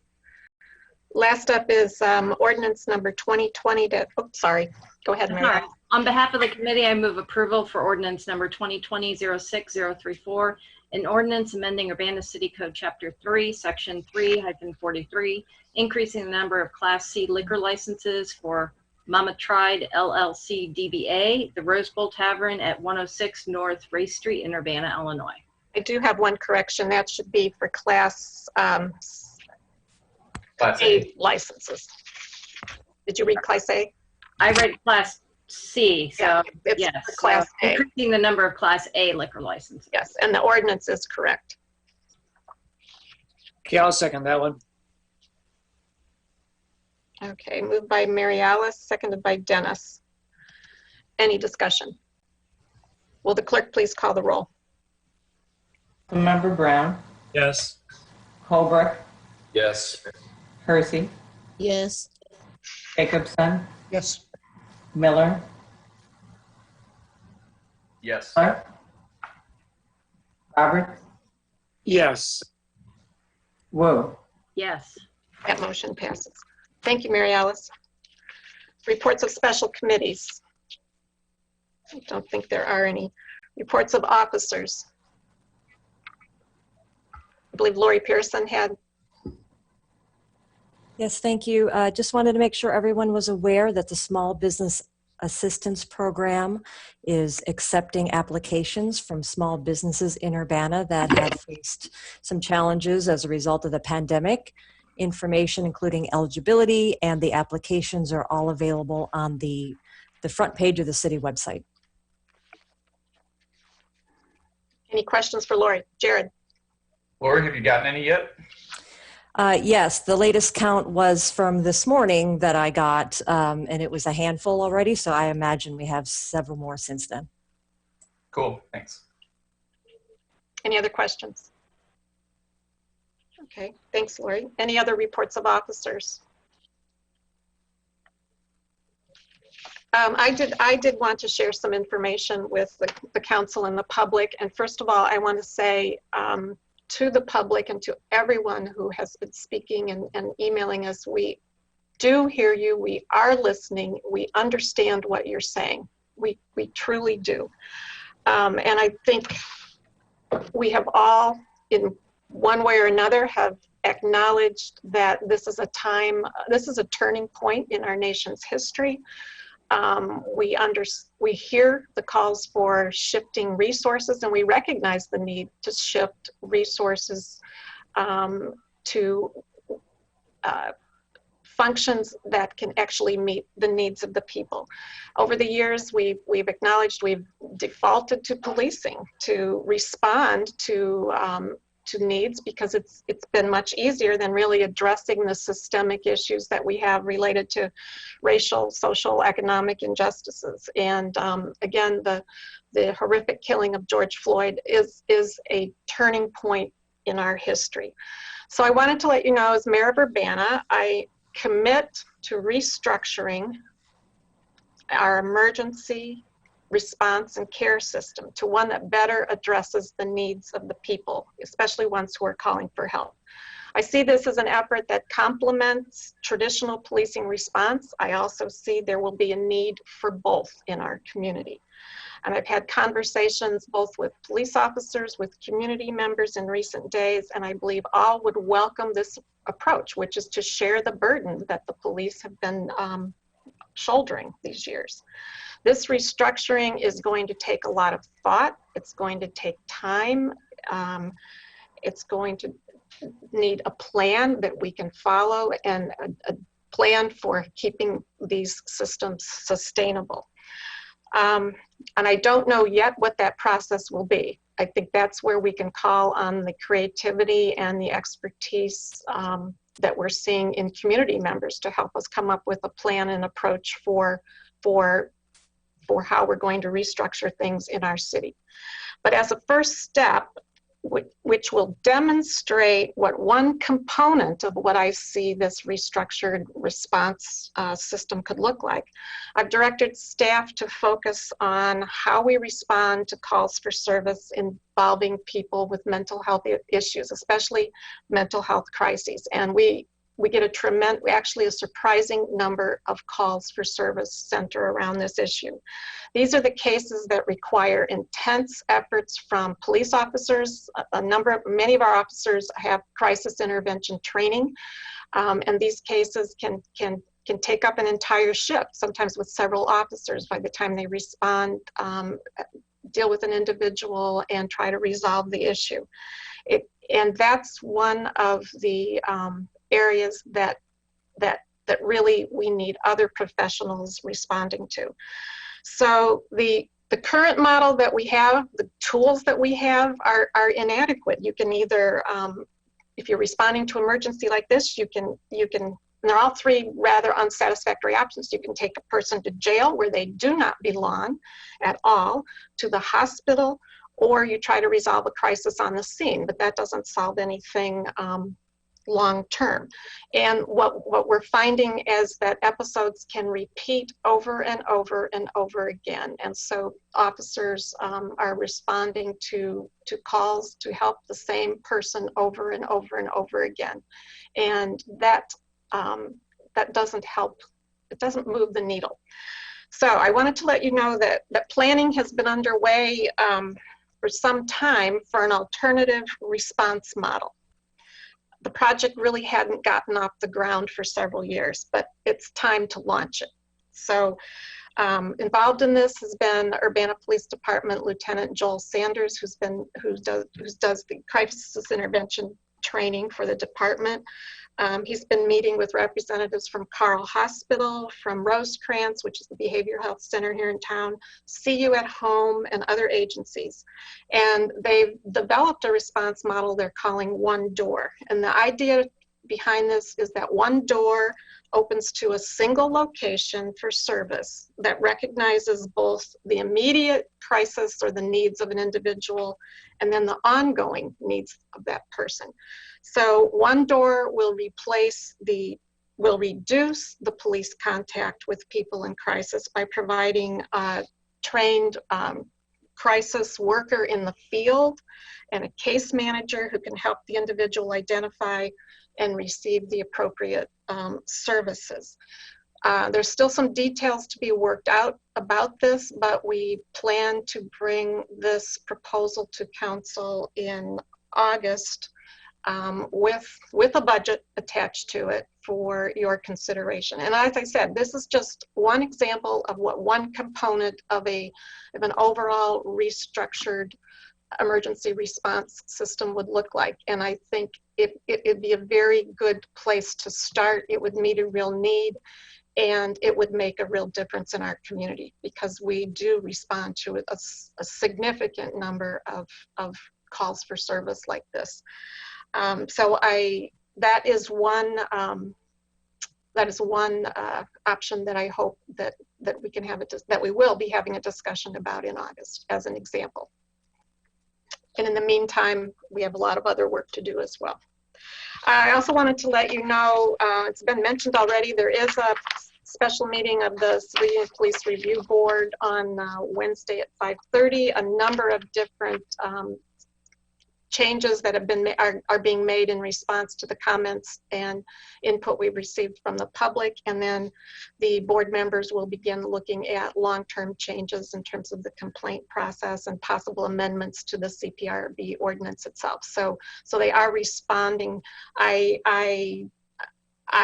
don't disagree with any of the comments. The CPRB for many years has not functioned the way it should, and it's one of many things we have to fix around here, and we're getting on it.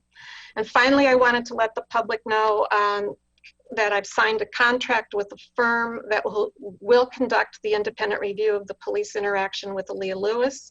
It's Chicago-based Hillard Hines, and included in their scope of work, they'll review the UPD operation and tactical practices, supervision, policies and procedures relevant to the case. They'll conduct interviews, they'll benchmark our current policies and practices against model policies, and they will directly engage community members regarding their expectations on the police department use of force. They'll be interviewing UPD employees responsible for policy and training, and they will investigate the allegation that one or more police officers asked a bystander who posted the video of the incident to remove it from social media.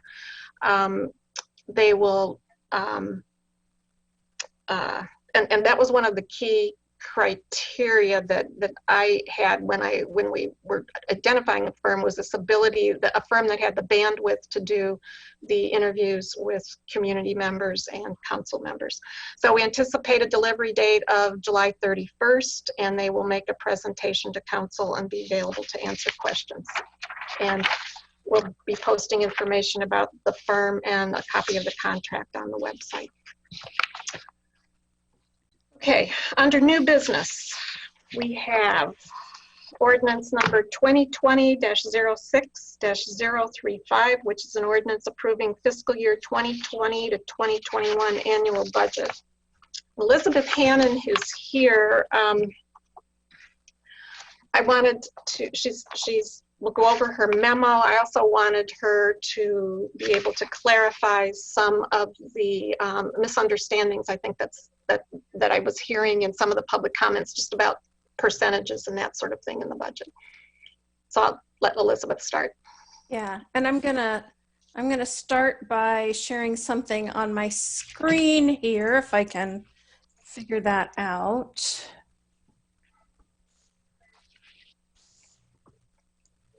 Okay, do you all see that? Yes. Okay. So the total budget that we are asking you to approve tonight would be $48.8 million for all funds. And I know you've all seen my charts and graphs many times, but just to make sure this is clear to others who have not seen it, when we look at the budget for all city funds, we do not include interfund transfers, and that's so that we can avoid double counting the same money twice. So the $48.8 million for all funds is 32% public works, which includes capital improvements, 21% police department, 16% fire department, 12% community development. So you'll notice that those percentages are somewhat different than what you see in the general fund. And the reason for that is that in many of these areas, particularly public works and community development, they're using a significant amount of funds from other sources outside the general fund. I'm also going to point out that this general services piece here in gray, that those are things that really can't be attributed to a single department, like the VERF and the retained risk fund, where we pay for insurance and liability and workers' comp claims. So I'm going to take that down now. So really what you have in front of you tonight with this ordinance is a list of changes or things that will be different from what was in the proposed budget book that you received a couple of weeks ago. And so the biggest changes are, well, the single largest one is adding $1 million for an expenditure for the MCOR project, which will be fully reimbursed by the water company. I think it was just somebody wasn't really clear about the fact that even though we get reimbursed, we still have to budget the expenditure. And so we'll clean that up.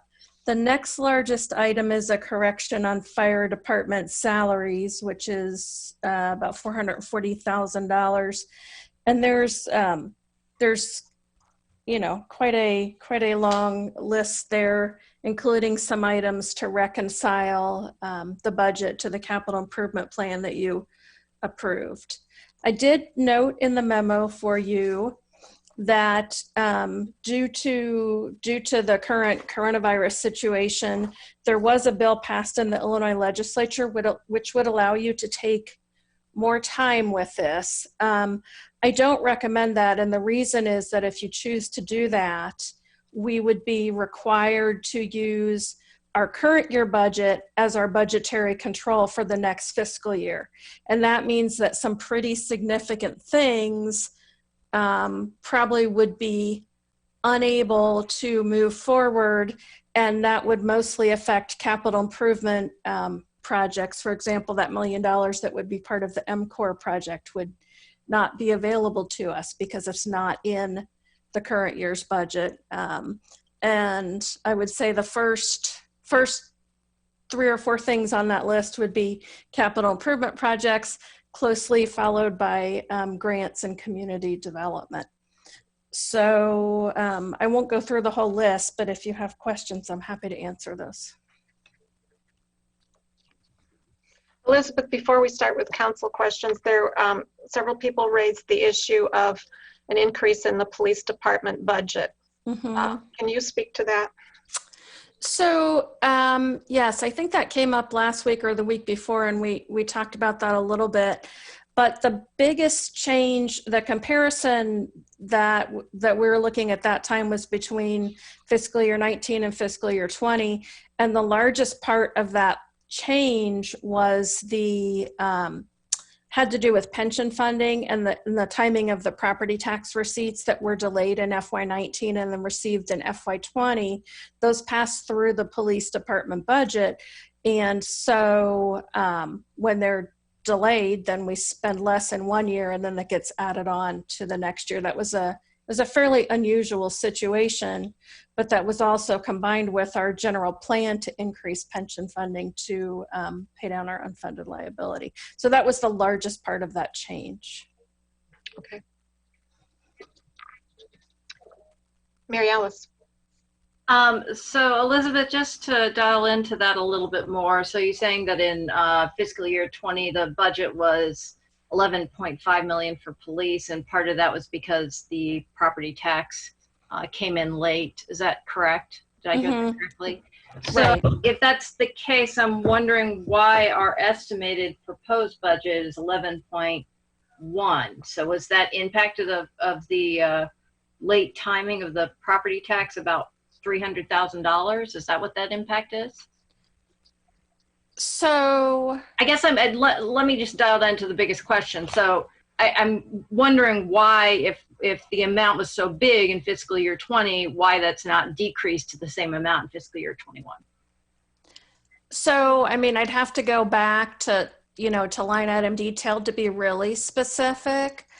But what I have here in the fiscal year 20 revised budget is 11.3, and the fiscal year 21 proposed is about 10.9 if we don't include the school resource officers, which was a significant change. And that's general fund part of the budget. So I think we have about 263,000 allocated to the SRO, which is then most of that is transferred back in through the school district. Mm-hmm. So if you subtract that, then really we're at 10.9. Is that right? Yes. Yeah. Okay. All right. My second question had to do with the increase in the $900,000, which was a budget error for the impact on the general fund. Right now, what I see is about half of that is for fire ops salary. Can you confirm that that's about half of that amount? Right. Correct. Yes. Okay, so half of that is for fire ops salary. That seems pretty big. I'm curious why that happened. So I don't know that I can't be extremely specific, but the financial system actually generates those projections for us. And what we discovered when we went back and looked after we realized that the number looked too low is that salaries for certain firefighter positions were not budgeted at the correct amounts. And so the person who created those positions, I think she understands what happened, and it's something that we can avoid in the future. But it just, out of all of our 260 employees, there were certain number for which the payroll system incorrectly calculated the next year's salary. So does that mean that it's in alignment with last year's salary amount with this new correction? Or is this an increase? I'm going to look at that for you here. I'm sure it's an increase because, as we know, they're getting a pay increase as part of the labor agreement that you just approved. Yeah, but it's 1 to 1.5. It's shouldn't increase this by $400,000. Right. Sorry, I missed part of that. I was just saying that it's just a small percentage, so it's not going to impact us by $400,000. So the proposed budget was about $3 million. It went up to $4.4 million, so it's about $400,000 difference. That's about a 10% increase. Okay. Yeah, it looks like our current year is about 4.26. Okay. So, and we would be at about 3.9 plus the 400,000, so we'd be at about 4.4, 4.5. Okay. All right. And then I know that we had talked about the overtime. I think we had a budget amendment last year to correct for the overtime, and I'm just assuming that that did not get carried over with the increase that we had to do last year for the overtime. So the budget amendment itself didn't automatically carry over, but we did have a request from the fire department for additional funding for overtime, which was added to the budget as we went through the budget process. So is that in alignment with what we spent this year? So we added $340,000 into the overtime for fire.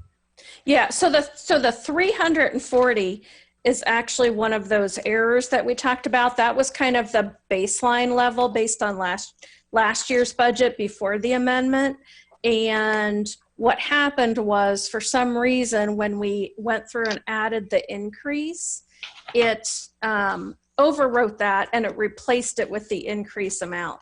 So when you look at your... All right, I understand. Yeah.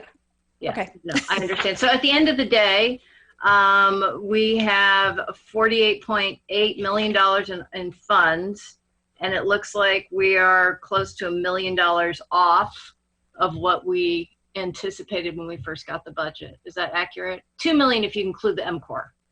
Correct. Yes. Okay. I'll reserve my comments for later, but those were my questions for you, Elizabeth. Thank you. Any other questions for Elizabeth? Jared. I'll just pose this to Elizabeth because I plan to pose it to council during discussion, but I appreciate your input, Elizabeth. Because we've heard so many calls for things that I am probably not out of line saying that there's not going to be support of council doing in this budget, even though I would support doing that work. I think that there's probably room for us to do something rather than nothing in passing this budget. I don't know because of the late hour that we're going to be able to do that tonight, but I do know that we have a open Monday next Monday on the 29th. It's supposed to be our Monday, our fifth Monday of the month, and our Monday off. And I know other councilmen are probably not going to be happy to hear me say, let's have another meeting. But if we were to delay a vote till that Monday, even though we're still going to get it in before July 1st, I'd like your opine if that is going to be putting us into muddy waters, or if we needed to take a week to consider how we can get something into this budget done to, work with the concerns of our community. Is that possible, and can we approach that on Monday next week? Actually, Jared, we have set aside tomorrow from 5:30 to 7 if we need to continue this meeting. We won't have, some of our staff won't be here next Monday. So the continuation of this meeting will be to tomorrow night. Before the BPAC meeting at 7. I understand. Okay.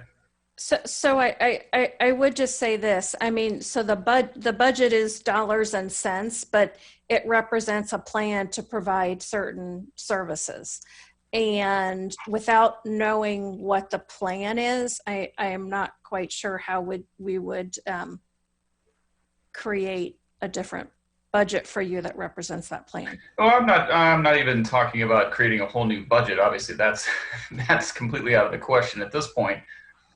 We would have to be working on that for an FY22 budget. But I'm just talking about even taking into consideration some of these things that people have brought up, even line items such as the K-9 unit, which people have made very good arguments in my eyes about being an unnecessary expenditure. I mean, it's $50,000. Yeah, in the grand scheme of our $48 million budget, it's not a lot, but anything and everything counts. And, I know that, it's getting late and I don't want to belabor the point, but I'd like to take action on something. And that's my intention, not to try and redo the budget, because I know there's not going to be will in council to do that at this point. So I would say this about that particular item.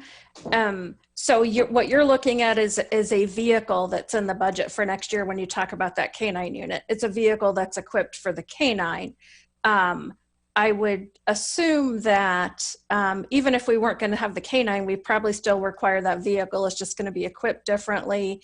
There's a canine actually budgeted in the VERF, so it's not as simple as just like picking one item out of the budget and changing it. It probably affects, you know, potentially multiple items. Okay. I'll say the rest of my comments with council. Any other questions?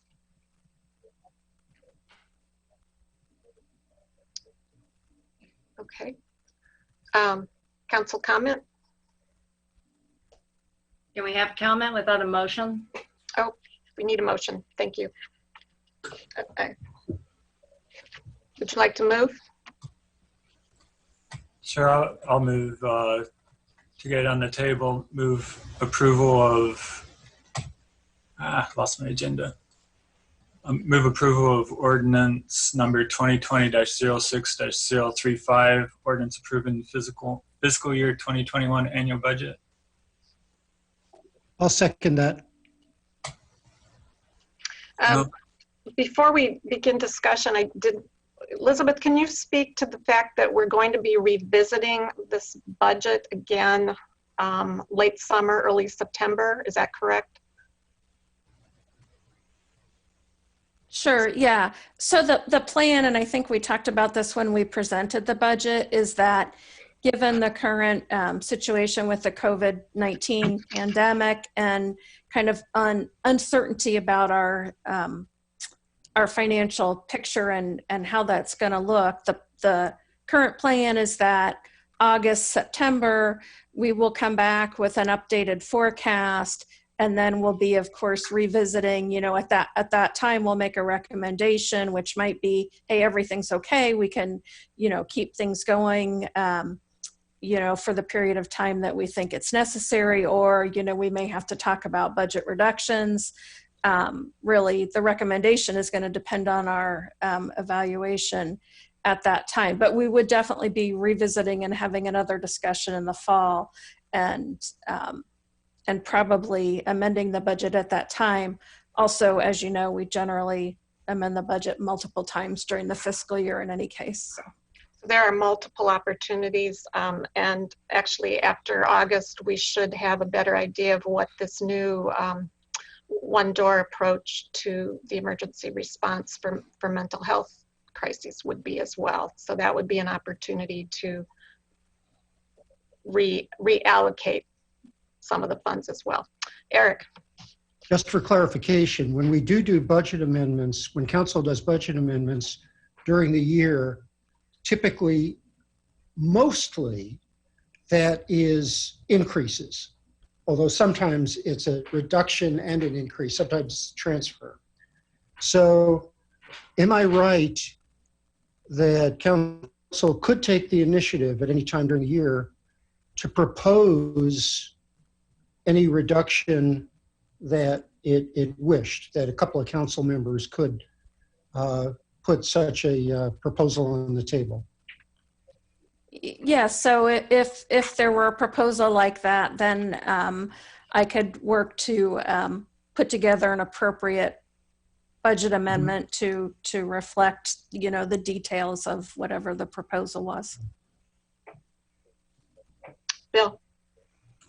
Yeah, for further clarification, when we pass this budget, it only takes a majority vote. What's the vote necessary when we pass a budget amendment? It requires a supermajority, so it requires 6 of 8 votes. Okay. Yeah. I do have some discussion if we're ready to start discussion. Yes.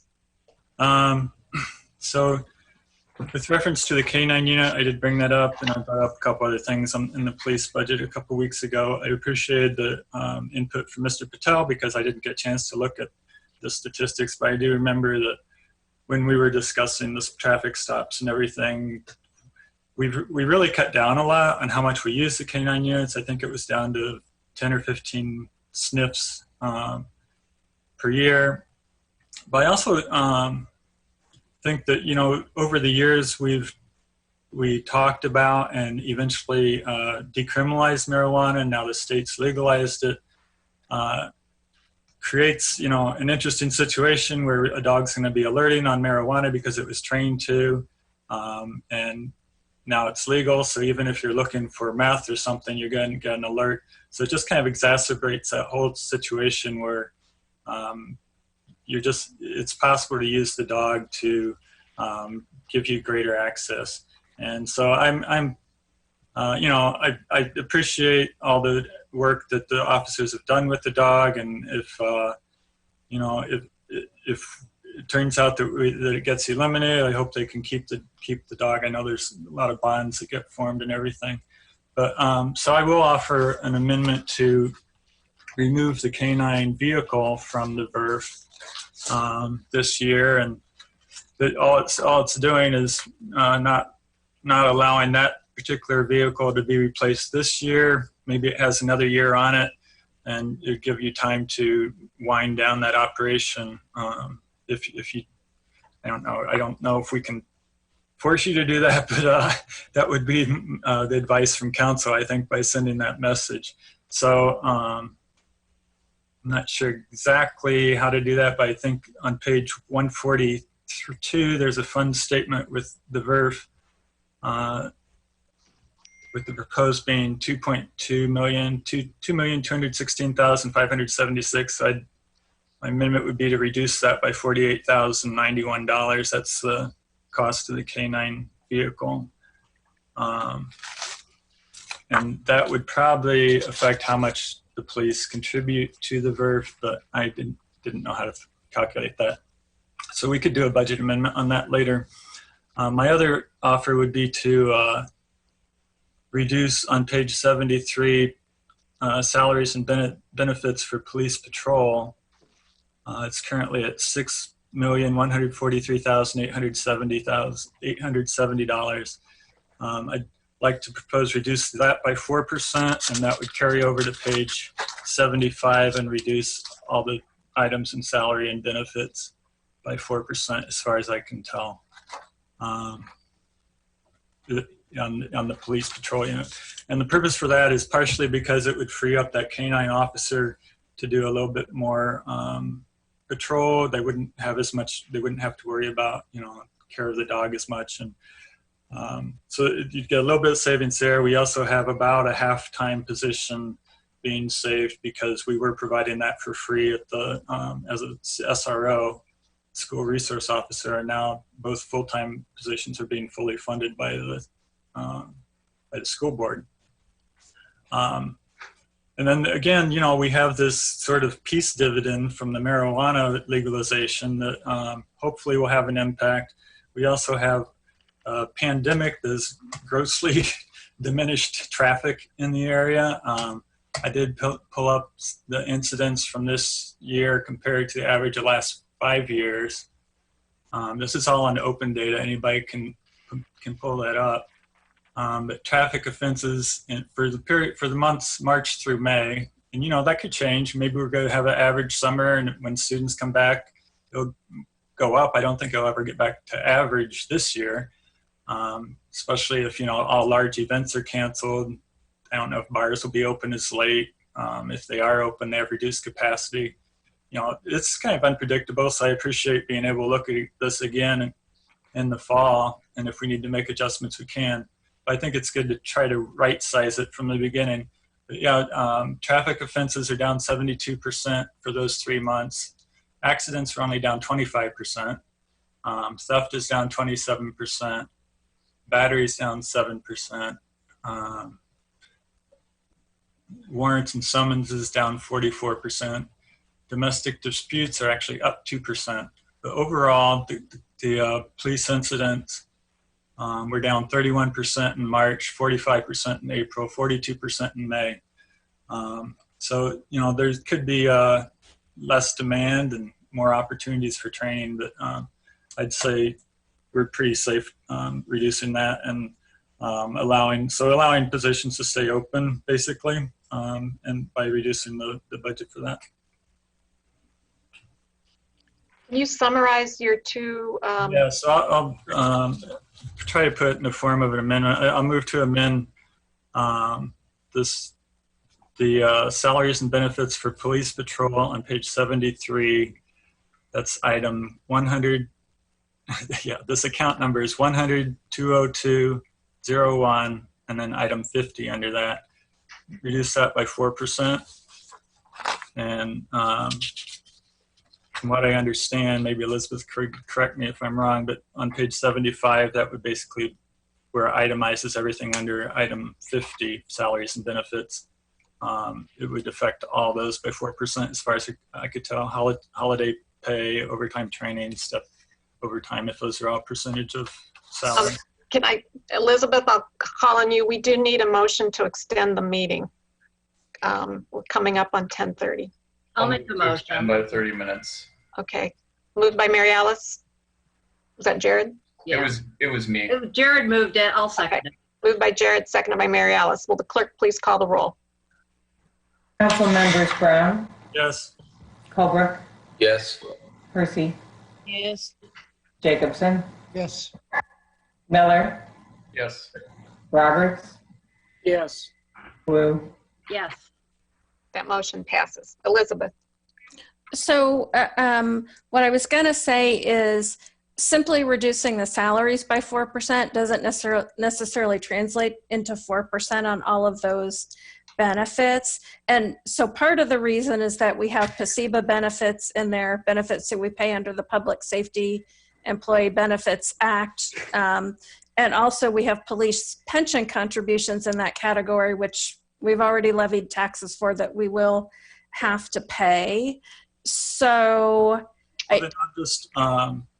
I'll make the motion to change that first line to by 4%, and then it looks like we're going to be continuing this meeting till tomorrow. So would you have time to calculate how that would impact the items on page 75? I can take a shot at that. Or, you know, we could pick it up in a budget amendment later. I'm not sure that partly the benefits go down to specific positions that are filled with certain people. So for example, I can take a percentage off of health insurance, but it's not the same amount for every employee. So I can come up with a reasonable suggestion that I think will work for you. How's that? Okay. And just kind of to finish my thought on this is, you know, we're talking about hopefully maybe doing some additional social service response work, and the mayor's alluded to that. I know other departments have had an embedded social worker, and I know one of the concerns about not having a canine unit actually was for Urbana kind of does this. We work together with Champaign and I guess the county, whoever else has a dog, and if one canine unit can't respond, then you know another one can, and there's this mutual assistance. And so I guess there was some concern that if we didn't have a canine, we wouldn't be able to provide that mutual assistance. But maybe there's another role we could provide instead as mutual assistance if we do some kind of embedding of a social worker or more crisis intervention training. We might be able to offer something like that, sort of to help out other agencies on a as needed basis. I'm fairly rare if it's only 15 times a year. And just one last thought on this is if we do move in that direction and eventually transition some of the police first response to other agencies, there's going to be an investment up front, but I think it's important to always kind of take your dividends after that, because otherwise you get an inflated budget. So I think, you know, if we are able to shift some of the response to other first responders, then we need to kind of take the dividends from the police budget. So that's kind of what I'm proposing with as sort of a first start or an example from the legalization of marijuana. We've always expected that to reduce some strain on the police department. I think it hopefully is. So this would be kind of a start in that direction budget-wise. Bill Colbrook? Yeah, I appreciate the comments from the other council members about the canine unit, but frankly, I did not hear any compelling arguments from the public about getting rid of the canine unit or the canine car. I just, quite frankly, don't understand the opposition to a canine unit in the police department. I can say with probably 100% certainty that I've got a whole heck of a lot more experience in my lifetime with the canine unit than anybody else on the council. I've probably called upon and used a police canine well over 1,000 times in my career. Although we don't have anybody on the police department, on the call at the moment that will probably address what the capabilities of the canine unit would be, the dog itself. But just a couple quick things. Although there is legalization of marijuana, there's a size limit. There's a capacity to what you can legally possess. Anything above that's illegal. A canine is usually used, as we know, for sniffing out illegal narcotics, including marijuana. If it's over the size limit, still illegal. It was illegal yesterday, it's going to be illegal tomorrow.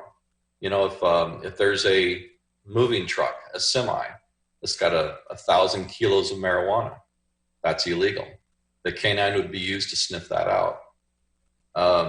We've heard about how the canine would supply probable cause.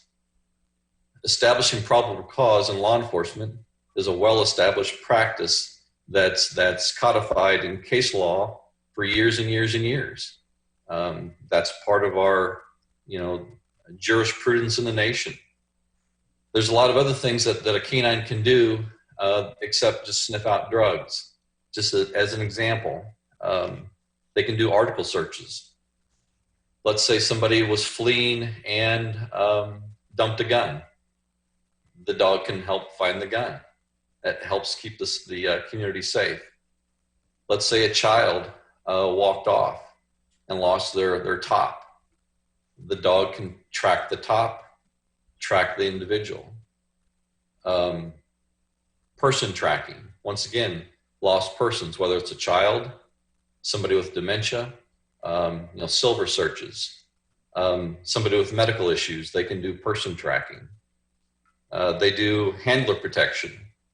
If sometimes the dogs are trained to protect the handler themselves, the police officer themselves. So if somebody's attacking the police officer, the dog is trained to protect the handler, the police officer. There's lots and lots of reasons for a canine. And I simply, for one, do not understand why we would, as a council, not support Urbana Police having a canine. Just my personal opinion. Dennis? Yeah. Okay. I wanted to ask more about the school resource officer. You could perhaps kind of review the fact or to what degree the school districts are participating now in handling the costs of having those in the school, how this reflects in our budget, which still has several thousands of dollars associated with the school resource officer, and also the fact that we have several cars that have been purchased and emblazoned with school resource officer logos. And are these going to be still maintained by the city of Urbana, even though the officers their wages are going to be paid by the school district? Am I correct in these things? So Bryant might want to jump in here at some point, but the school resource officers are city employees. They're not school district employees. So we pay their salaries, we paid for the vehicles they drive. And then the intergovernmental agreement that the city council approved with the school district included a funding formula. But part of that agreement was that the city was paying most of the upfront costs for vehicles and equipment and such, and we would recover that over time from the school district. So, but they are city employees. There's a reimbursement coming from the school district to offset that cost. But not a complete coverage of the cost, apparently. Is that correct then? It would be over time, it would be complete coverage. I don't, maybe Bryant can jump in here. So, yeah, so what was with regards to the cars and some other equipment, radios, those items essentially, and the city had agreed, we will kickstart this process for the school district. We will pay for the cars and the radios and some of those upfront pieces of equipment. Those things are prorated over a lifetime, depending on the piece of equipment, 5, 6, 7 years. So whatever that piece of equipment was, a little 1/5 if it was a 5-year item, or 1/7 if it was a 7-year item, got added to then the salaries and benefits component that was the school district was billed for. Those items, and that's what came to be their, I guess, their contribution. So the city fronted that money, I guess, for lack of a better term, and then over the course of time, the school district would pay for that piece of equipment. So when it was due in 5 years or 7 years, that money would have been collected and be and ready to use. And I think that's, I guess. And then what about the salary and the benefit package for those individuals? Who's paying for that and bearing the weight of that? The school district. All right. So those are, so they're still considered city employees, but the school district is basically paying for their service. That is correct. Unless Elizabeth has something else to add, that is correct. No, I agree. So there's no way of saving money then in our budget, even though the school district is covering for their salaries. It looks like we still have quite a few charges, $242,000 a year total for salaries and benefits, but we're not actually, that'll be recouped to us. Is that correct? Correct. Year by year, each year, we're going to get that much money from the school district for these officers. Yes. But it still appears in our budget. Yes, because there are employees. Okay, I was just, do we have any control over whether they're wearing uniforms or carrying arms? Currently, I understand they're carrying arms. Is that correct, Brian?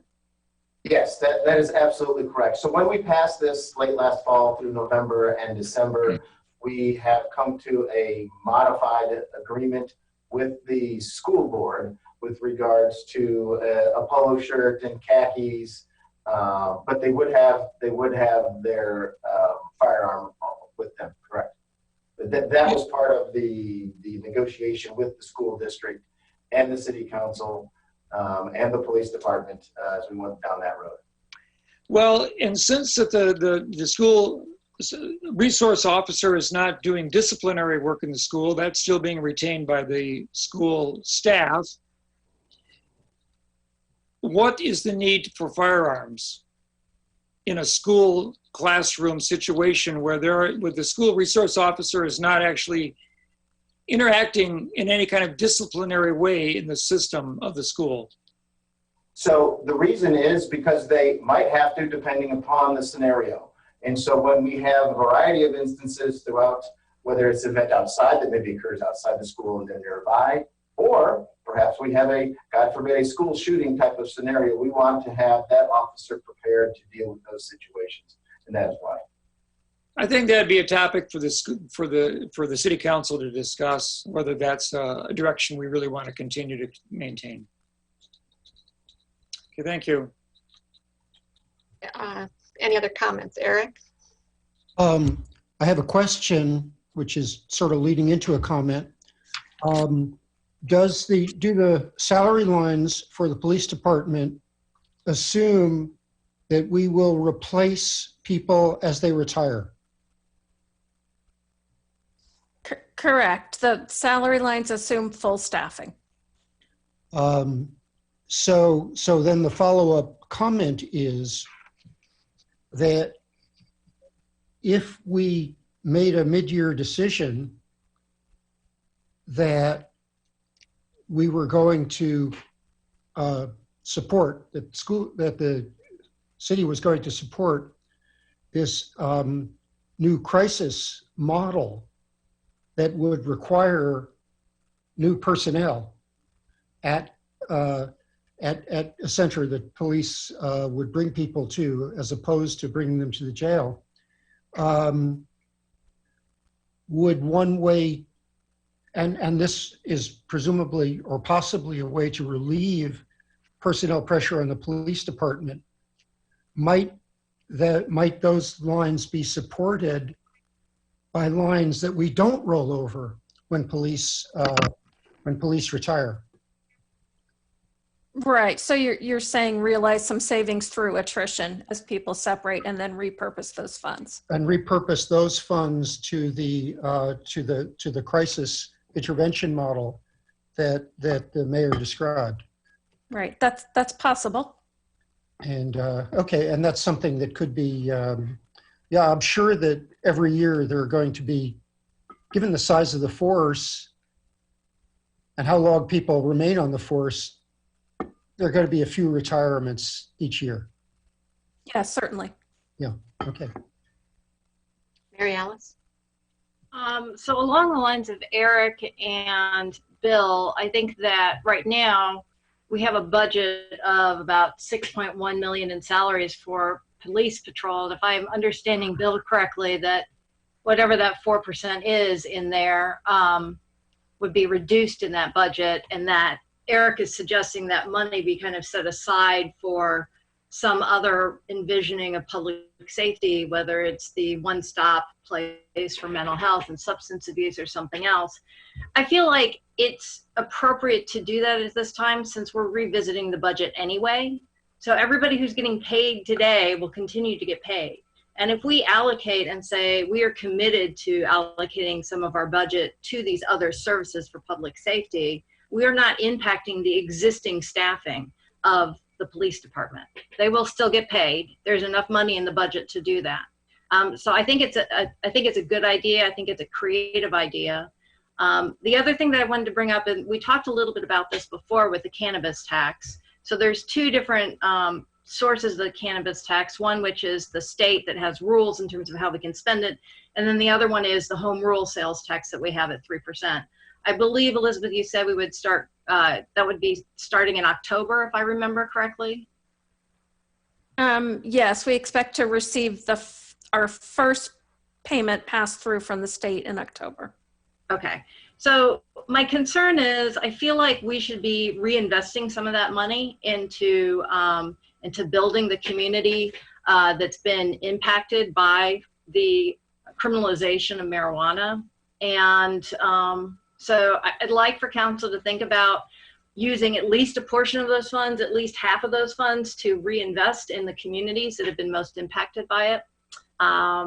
So we could do something similar to what we do with social services and have a separate fund for that, and have people give us different proposals.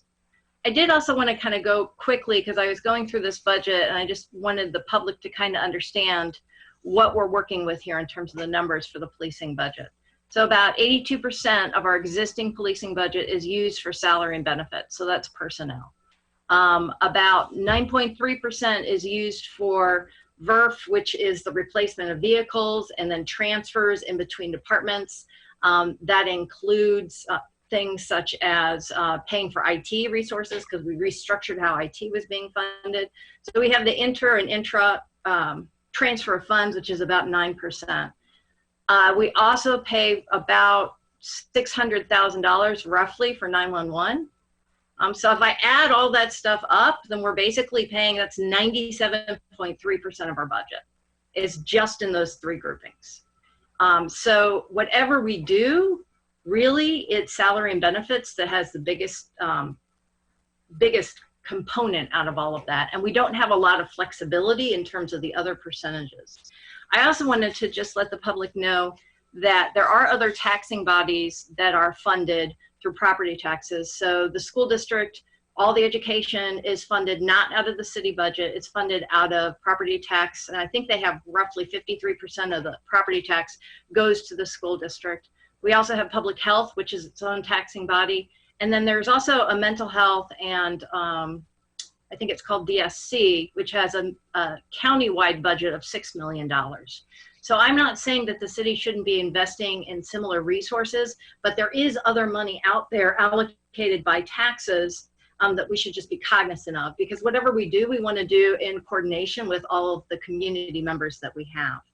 The mental health budget is done, they give grants to different groups.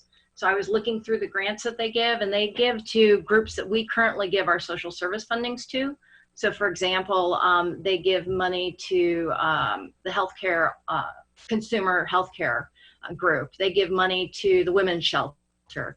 So the mental health does fund some of those services. In addition, the social services fund grants that we have, which is a collaboration with Township. We also give money to those people. The last thing that I wanted to say about this was, since I'm on the social services grant committee, one of the things that we prioritize because of the times that we live in is to ensure food safety. So we prioritize grants that would directly address and help with food insecurity in our community. So that's where we put our resources at the moment, and we have some other resources that we'll talk about as people evolve in terms of the needs of COVID right now. So those are all my comments, I think. Sharice? Yeah, I just wanted to piggyback somewhat on what Mary Alice was saying regarding the cannabis taxes. This is something I brought up a couple of meetings ago, because I was talking about that my understanding was that some of that tax was supposed to go to the most impacted community in forms of some kind of programs. And I just wanted to know if there was anything that was put in place for that to happen. So, and I even suggested that maybe Carol Ammons could come in and talk to the council about it. So I don't know the ins and outs of that particular caveat regarding the cannabis tax, but I would like to know more. So our 3% cannabis tax does not have any specific restrictions under state law.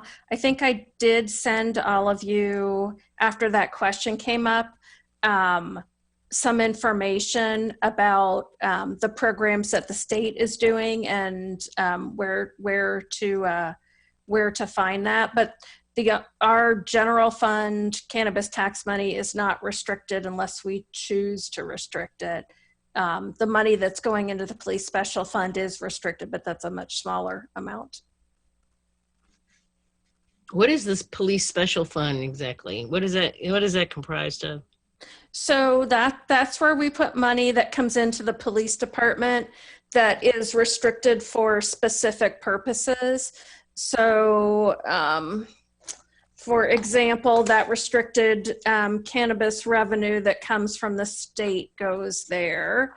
And if we get any funds from narcotics forfeitures, we get an allocation through the county, but it's based on state law for e-citations, electronic citations. So anything that they receive that's restricted, we put there so we can make sure that it is only used for the purposes for which it's intended. Okay. Any other comments? Jared?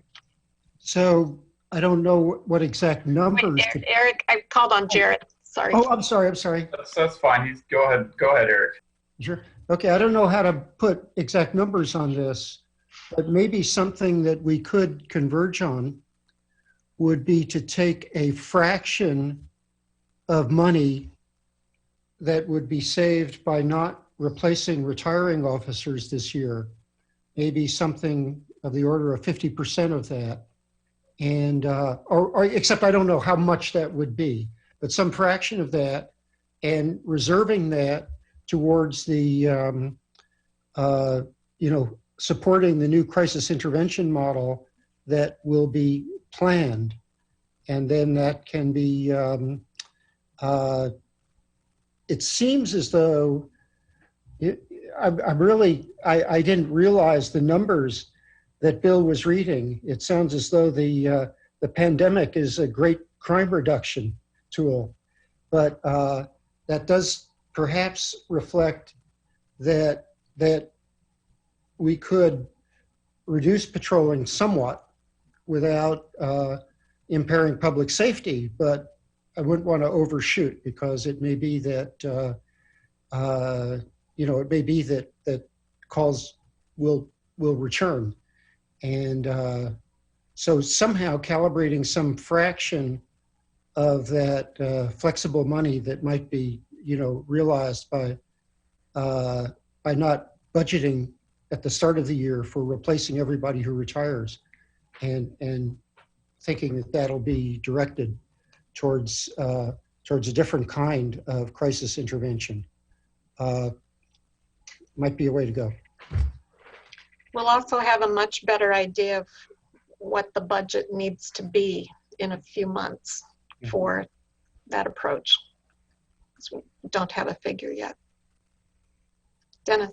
Jared. I did see the chief raising his hand to respond to Eric if he wanted to say before I offer my comment. Sure. Thank you, Jared. So I wanted to say a couple things, because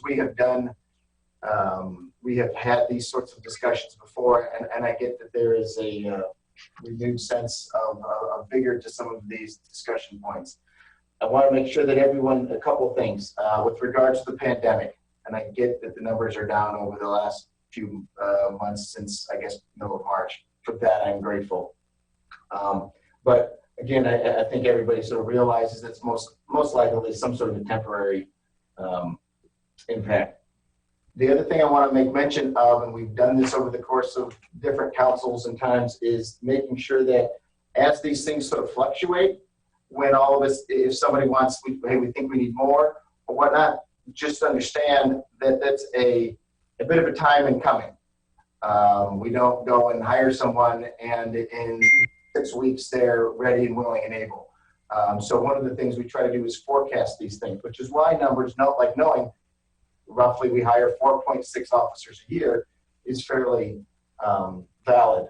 One other point I'd like to make that I think is part of this discussion, and I've had this, I think, with a couple of council members on a smaller scale, has to do with, I know it's not everybody's favorite, but there is a statistic about officers per capita. And what exactly does that mean? 15 years ago, during one of the negotiations with the FOP regarding salary, they identified about 20 different police departments that were comparables that we would use, that we would think that would be similarly sized. And it's everything from Bloomington to Carbondale to Champaign, Charleston, Danville, Decatur, DeKalb, East Moline, East Peoria, Edwardsville, Evanston, Kankakee, Macomb, Moline, Normal, Peoria, Quincy, Rantoul, Springfield, and Urbana. And we've kind of kept track over the course of the years as to how does Urbana relate to all of those. And I will tell you that most of the time, and at least from 2018, the last year that numbers were available, Urbana's ratio officer per capita was 1.39. We beat one community, Macomb, which was 1.38. So just as a sense of, and again, this isn't like, hey, we've got some ideas. I just sort of want to make sure that everybody's clear sort of where Urbana is. And it's been there. I can remember Steve Bauer of the News Gazette writing a story in the 1990s about Urbana's per capita. So it's been something that we've struggled with. And I just think that needs to be said with regards to as the council is deciding, and we kind of move how we want to move forward and how we decide what's our holdback. And it was interesting. I think, Mary Alice, you talked about 82%. If you'd asked me on the back of the envelope math, I would have guessed 85% was salary and benefits. So yes, I absolutely understand that that's where our biggest hunk of our budget is. So I just thought that should be said as part of the discussion. Thank you, Jared. We're bumping up against 11 p.m. Is there a motion to extend? Or what's the will? We have the option to continue to tomorrow. We do. So Diane, can I speak? Yes, you may. Thank you. So you had mentioned tomorrow if we meet, we have to end before 7. Is that right? Correct. So we would, if we met at 5:30, that would give us an hour and a half. Yes, that's it. I feel like we should budget that in as we think about if we're going to move forward. So right now we have the annual budget ordinance and we have the reappointments, and then we have closed session, and then we have discussion of the body camera. That's what's remaining on our agenda right now. I would propose that if we want, I don't know what the will of everyone else is, it's just my idea. I would propose that we could move the everything but mayoral reappointments to the next meeting, because we can probably get that done tonight in the next not too distant future. So I don't know if we can do that, if we can move everything but those and just do that vote tonight and then do the rest of those at the meeting, but that's what I think would be the best idea. You want to do the 2 budget ordinances tonight? No. The 2 budget ordinances and the closed session and the discussion tomorrow evening, and do mayoral reappointments tonight. That would be my suggestion. Without staying on for another 30 minutes of discussion. Okay. Mary Alice. I know that the closed session is to purchase or lease a real property. Do you have any estimate on how much time that would take? It would be just, it shouldn't take too long. Okay.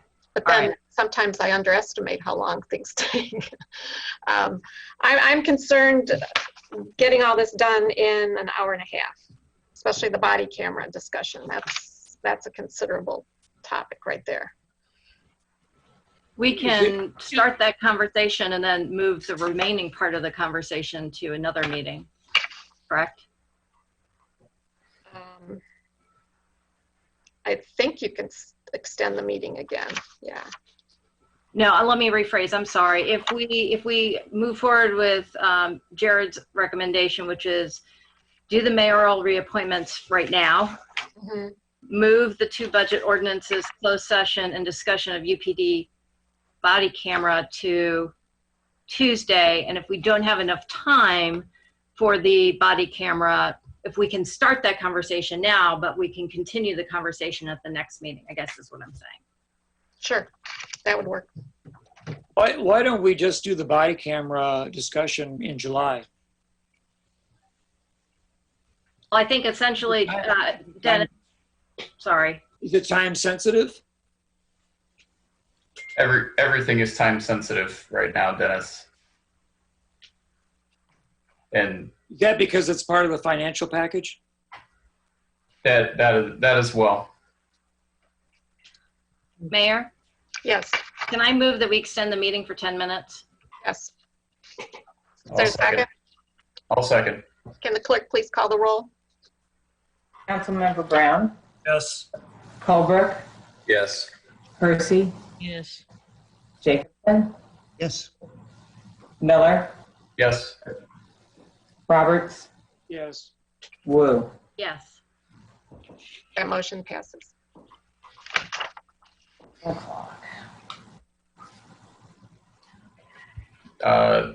we need to make a motion on that to get action, or what's the consensus?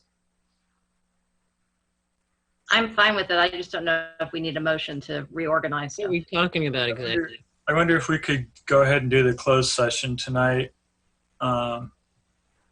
Especially since the order on the agenda is closed session, then you come out and do the body camera discussion. I don't know if people would want to wait around for a closed session if they're interested in the body cam discussion.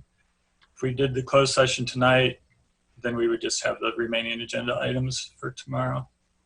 Yes, and in order to continue a meeting, we cannot change the agenda items. You can change the order of them, but you can't change the agenda content. I would be fine with doing the closed section now because the mayoral appointment shouldn't take too long tomorrow. I'd be fine with that too. Okay, so for tomorrow's meeting, it's the 2 budget ordinances and possibly body cameras And the mayoral appointments. and the appointments tomorrow. Yep. Yeah. Okay. Did we get anything for the code to get into the closed session tonight? We need that. We got an email. There should be an I didn't email. get it. I didn't get it. We're about to send it. We're about to send it. I have one more question, Mayor. Yes. So if we go into closed session, does that mean that we have to extend it beyond the 10 minutes or do we? Probably should. So if we just extend it to 11:30, then we're covered. And then if we get out earlier, we get out earlier. That should cover it. Okay, well, I'll make a motion that we extend the meeting to 11:30. I'll second. All those, please call the roll.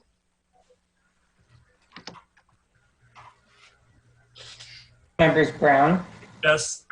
Colbrook, Yes. Hersey, Yes. Jacobson, Yes. Miller, Yes. Roberts, Yes. Wu. Yes. That motion passes. So the meeting is extended till 11:30. You need to leave. I'll move to go into closed session for the purpose of lease of real property pursuant to 5 ILCS 120/2C5. I'll second. Moved by Bill, seconded by Jared. Will the clerk please call the roll? Council members Brown, Yes. Colbrook, Yes. Hersey, Yes. Jacobson, Yes. Miller, Yes. Roberts, Yes. Wu, Yes. That Mayor motion- Marlin. Yes, that motion passes. So we will leave this Zoom meeting and Kate will send an email with the link to the closed session meeting. Okay. And then we will go out of closed session, come back and rejoin this Zoom meeting.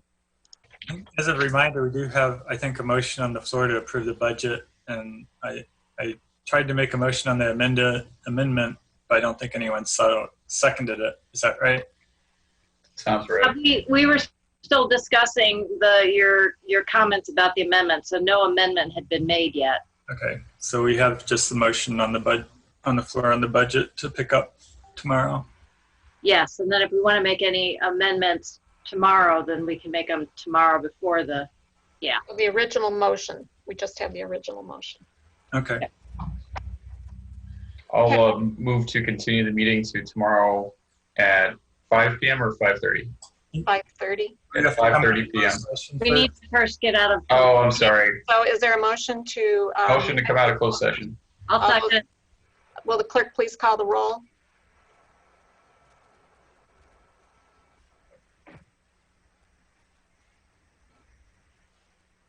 Okay, I can't.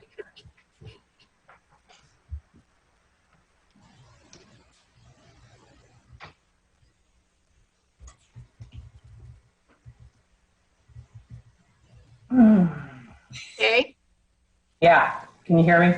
Yes. Okay. Call the roll. I didn't hear anything. Was there a motion for something? Yes, please call the roll. It's to come out of Thank you. closed session. Okay. Councilmember Brown, Yes. Holbrook, Yes. Hersey, Yes. Jacobson, Yes. Miller, Yes. Roberts, Yes. Wu, Yes. Mayor Marlin. Yes. For the record, I think the motion was made by Jared and seconded by Mary Alice. Thank you, Bill. Okay. And this meeting will be continued or reconvened Tuesday, June 23rd at 5:30 p.m. We need a motion for that, Dan. Oh, let's do one just to be on the safe side. Motion to reconvene this meeting tomorrow night at 5:30 p.m. I'll second it. Moved by Jared, seconded by Mary Alice. Will the clerk please call the roll? Member Brown, Yes. Holbrook, Yes. Hersey, Yes. Jacobson, Miller, Yes. Roberts, Yes. Wu. Yes. That motion passes. We'll see you tomorrow night at 5:30.